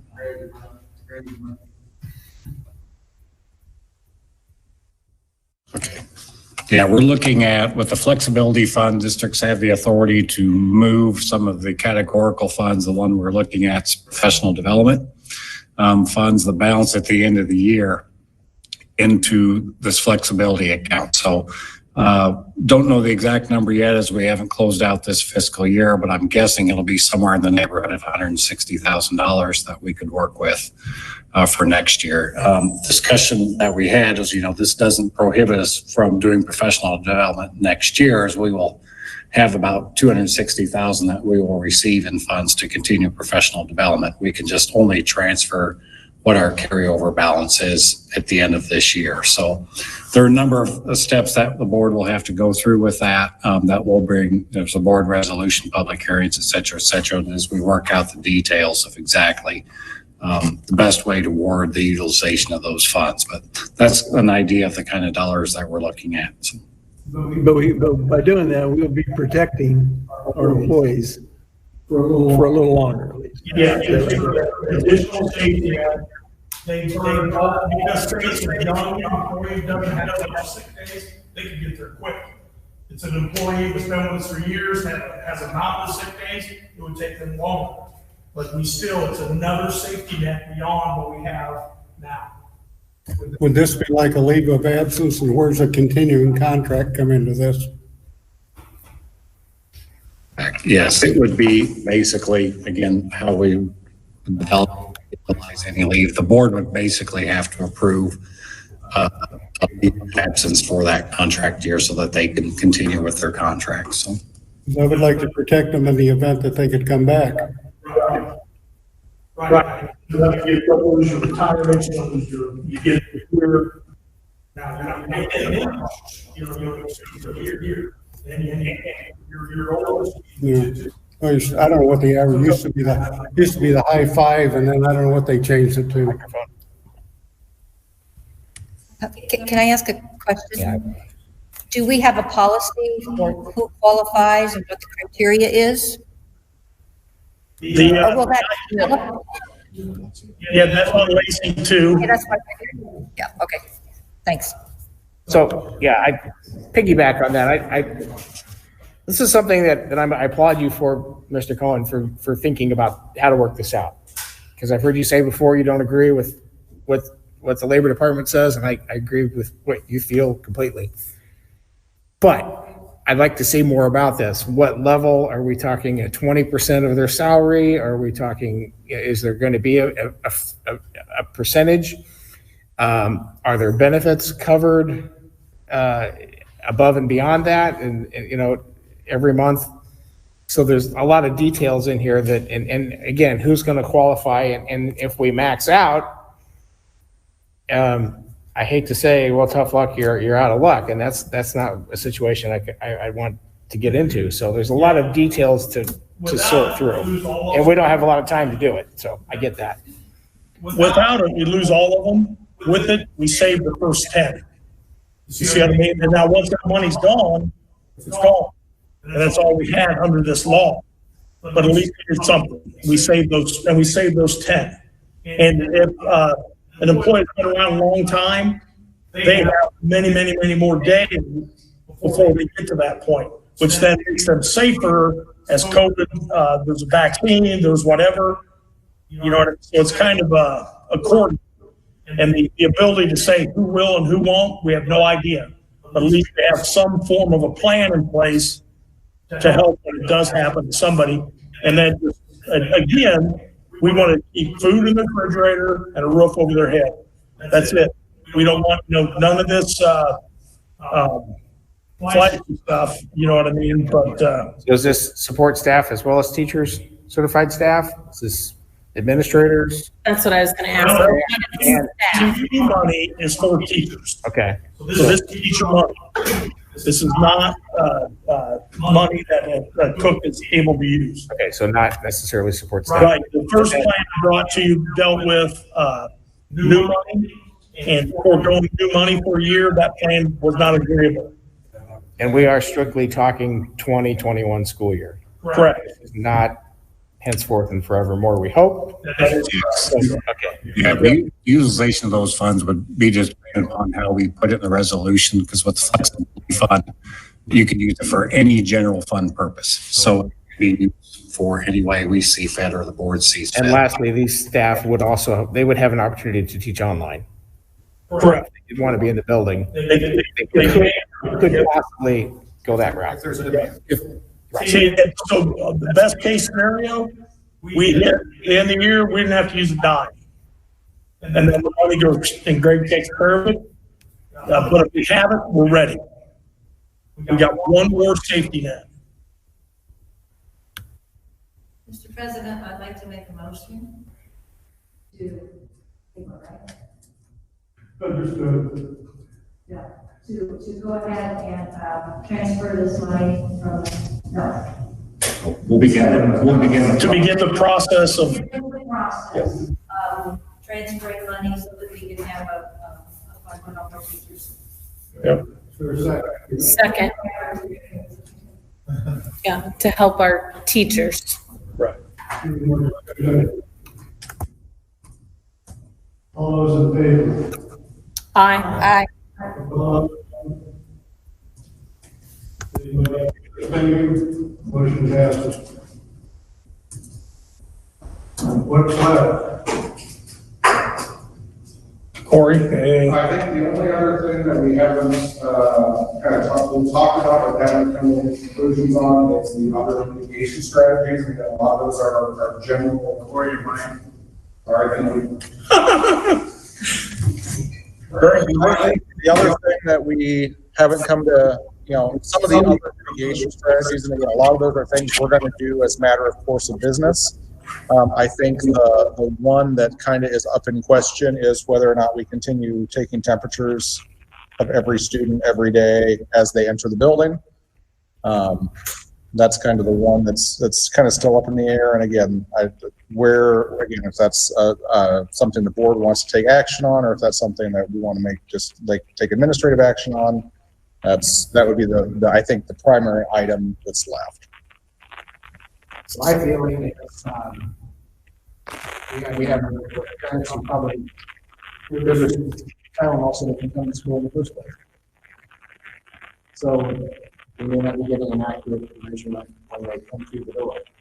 And I'm also concerned about the time that it take to take a temperature, and that leads me to another question is, obviously, if a student appears to be ill in the classroom, Going to go to a nurse. they can be sent to the clinic.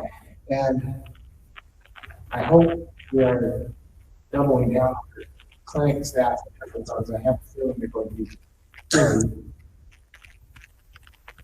So whatever I just said, My question.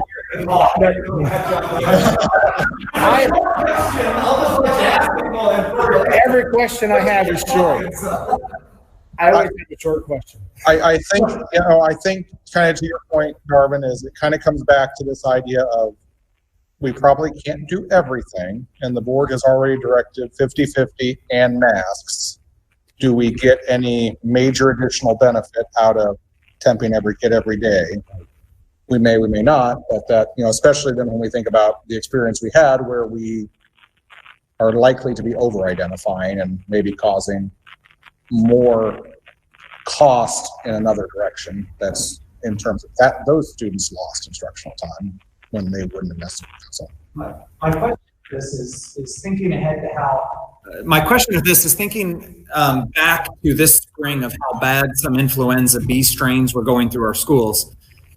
How are we going to know when that kid has a temperature and stays home? Are they, this plan, I believe, said then they have to stay home for 2 weeks? So we didn't got back to the pivot plan either, did we? So we still have a pivot plan. It's in the packet and it's there. I don't know that now it's, so the pivot plan is based on, that came out of our conversation with public health. And it would assume that we would know that student has a temperature of 100.4 or greater. So the question becomes, how do we know? Does it only count if we take it and see it and document it? And that's my question. A parent that doesn't want their kid home 2 weeks says, oh no, I held him home yesterday because of food poisoning, not because of a temperature. So they can send him back quicker.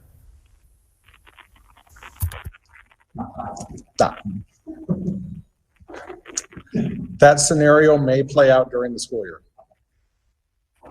If we don't know of the temperature, we can't address it. But the understanding that we had from public health is if we know of it, we have to treat it as though it is until we know it isn't. So we have to treat it as if it is COVID until we know that it isn't COVID. I have a question with that. So we're going to treat it as it is COVID. Testing takes like 4 to 6 days to get back. Us being a school district, do we have peripheral or special treatment, I guess you could say, that if a test is sent in, you could know those results within a matter of like 2 days instead of 6 days, so that if that child does have it, now the class could potentially have it, but they've continued to come. So is there a way for us to get those results quicker? Does anyone know? Maybe that's a very unknown question. Mark, do you know how quickly we were getting results back on the kids that got tested? Our quickest one, Corey, was about 4 days.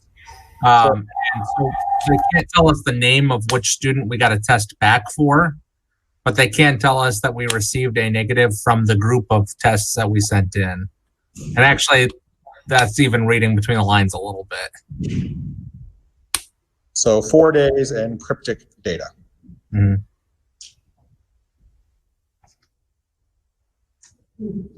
But if it is COVID, then we don't know, it spreads.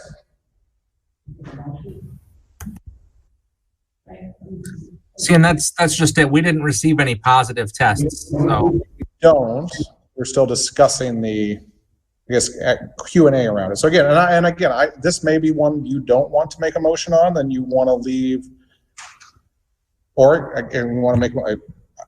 Okay, if we have to order if we have to order thermometers, does that need to be done right away, quick? I mean, is that something we have to decide tonight, probably, rather than wait till the end of July meeting? I would like everybody to get ready. While you're talking about that, he found he looked like That's employee of the month, right?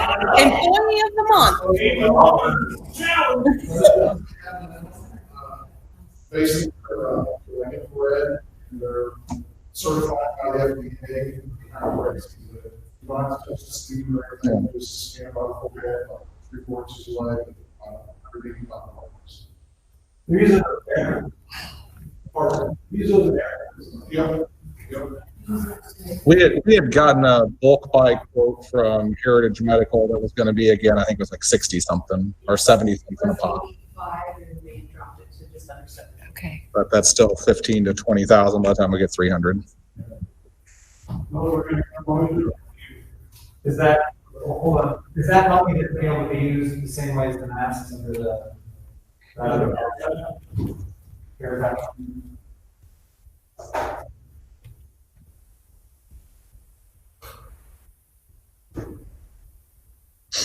Very good. This one, I can get a motion.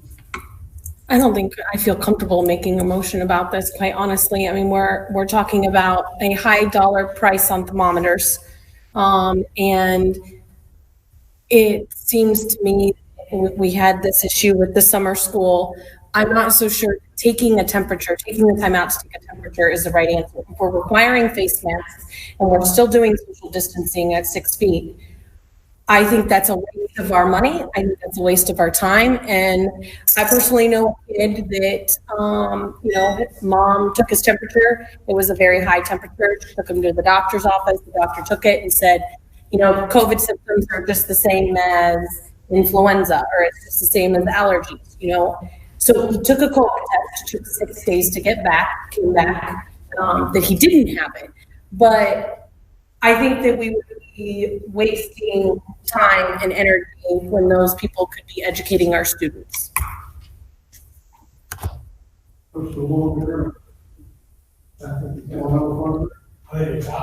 Yeah. Okay, we'll now be down to board communication.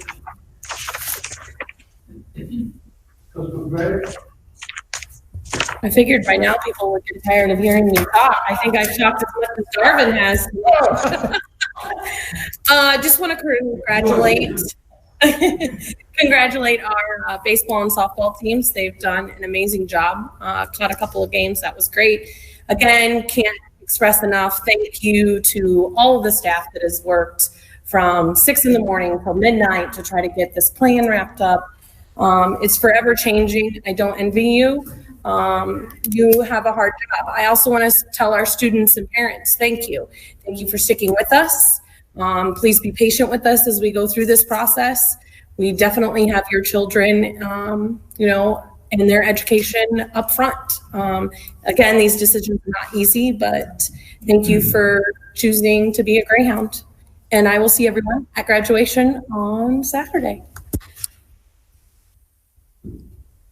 Mr. Sarah? On the decisions for going with the masks and the hybrid, it's just my belief that this will help us stay with in-person classes for as long as possible versus the other alternatives. I think the best thing about starting with the hybrid is all of the logistics are able to be sorted out over the summer. Families are able to be sorted over the summer instead of trying on the fly to now tell people when their bus is or what days they do and don't come to school. I think if that was ever going to be used, we had to start with it, not try to pivot to that one mid-year. And the only other thing is I want to give major props to the staff, not speaking for the rest of the board, but I personally have full faith in your ability to execute this, and am really thrilled that you're leading this charge. Us board members, we get to leave now and wash our hands of it for 2 full weeks, or at least 3 hours short of 2 full weeks.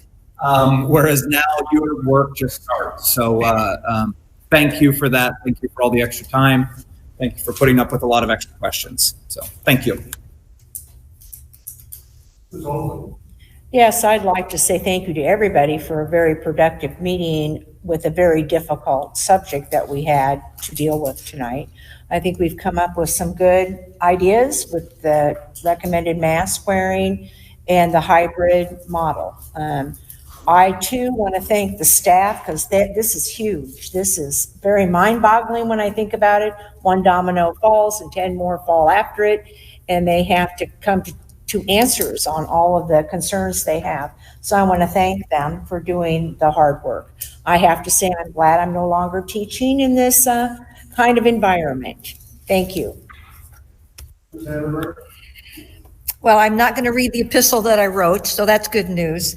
But I just want to say to everyone that, we've all made sacrifices during the spring for the education of the kids, parents, families, staff, everybody. And we're just going to ask that we have your patience and support and be willing to make some sacrifices to make all of this work, because it's just going to take all of us trying to get through all of this. And I challenge all of you to keep our community safe, because if our community is safe, then we're going to have a better chance of getting the kids back into school full time. Thanks. Well, we're 3.5 hours into this meeting, so I'll try to keep this brief. I do share the gratitude that's being expressed towards the admin, the teacher leaders, the teachers doing summer school, putting in a great deal of effort to help the students in this community and in our district. To the community, I would remind everybody, we have 4,000 students and 1,100 employees that we are trying very, very hard to keep safe. And it's not just them, but it's their families. And the decisions we've made tonight may not be ones that you like, but again, as I stated up front, I hope you can support what we're doing, and I hope you can be flexible to adjust as we need to adjust. We're not perfect, but we're trying the very best that we can. I sincerely appreciate Dr. Carlson being here this evening. I found his input to be very valuable. And to my 6 fellow board members, thank you as well. You guys are awesome and great, and I appreciate everybody's perspective and focus on this too.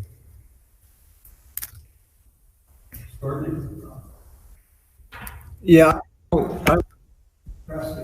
this meeting when I thought we'd be here much longer. So appreciate everybody. And I like this meeting we had tonight better than that phone crap. So if we can do this again, I'd like to keep doing it this way. If everybody else agrees, I don't want anybody to feel unsafe, but if everybody agrees, we get more done when we can see each other. And I like to do it this way. So thank you all.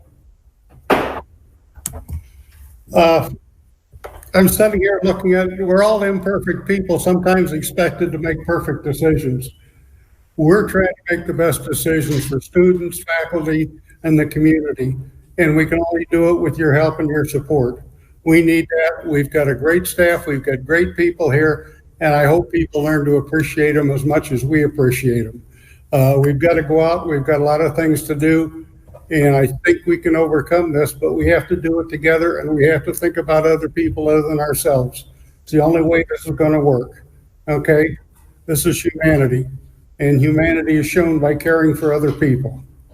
Hopefully you all have a safe couple of weeks. Well, I hope the rest of your life's safe, but we'll see you in a couple of weeks. We're going to adjourn right now. Thank you. Unless somebody wants to keep going. Is there a motion to adjourn? Second.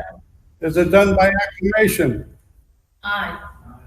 Great, it's over. Thank you. There you go. By the way, conference baseball champion, Burlington High School. Great.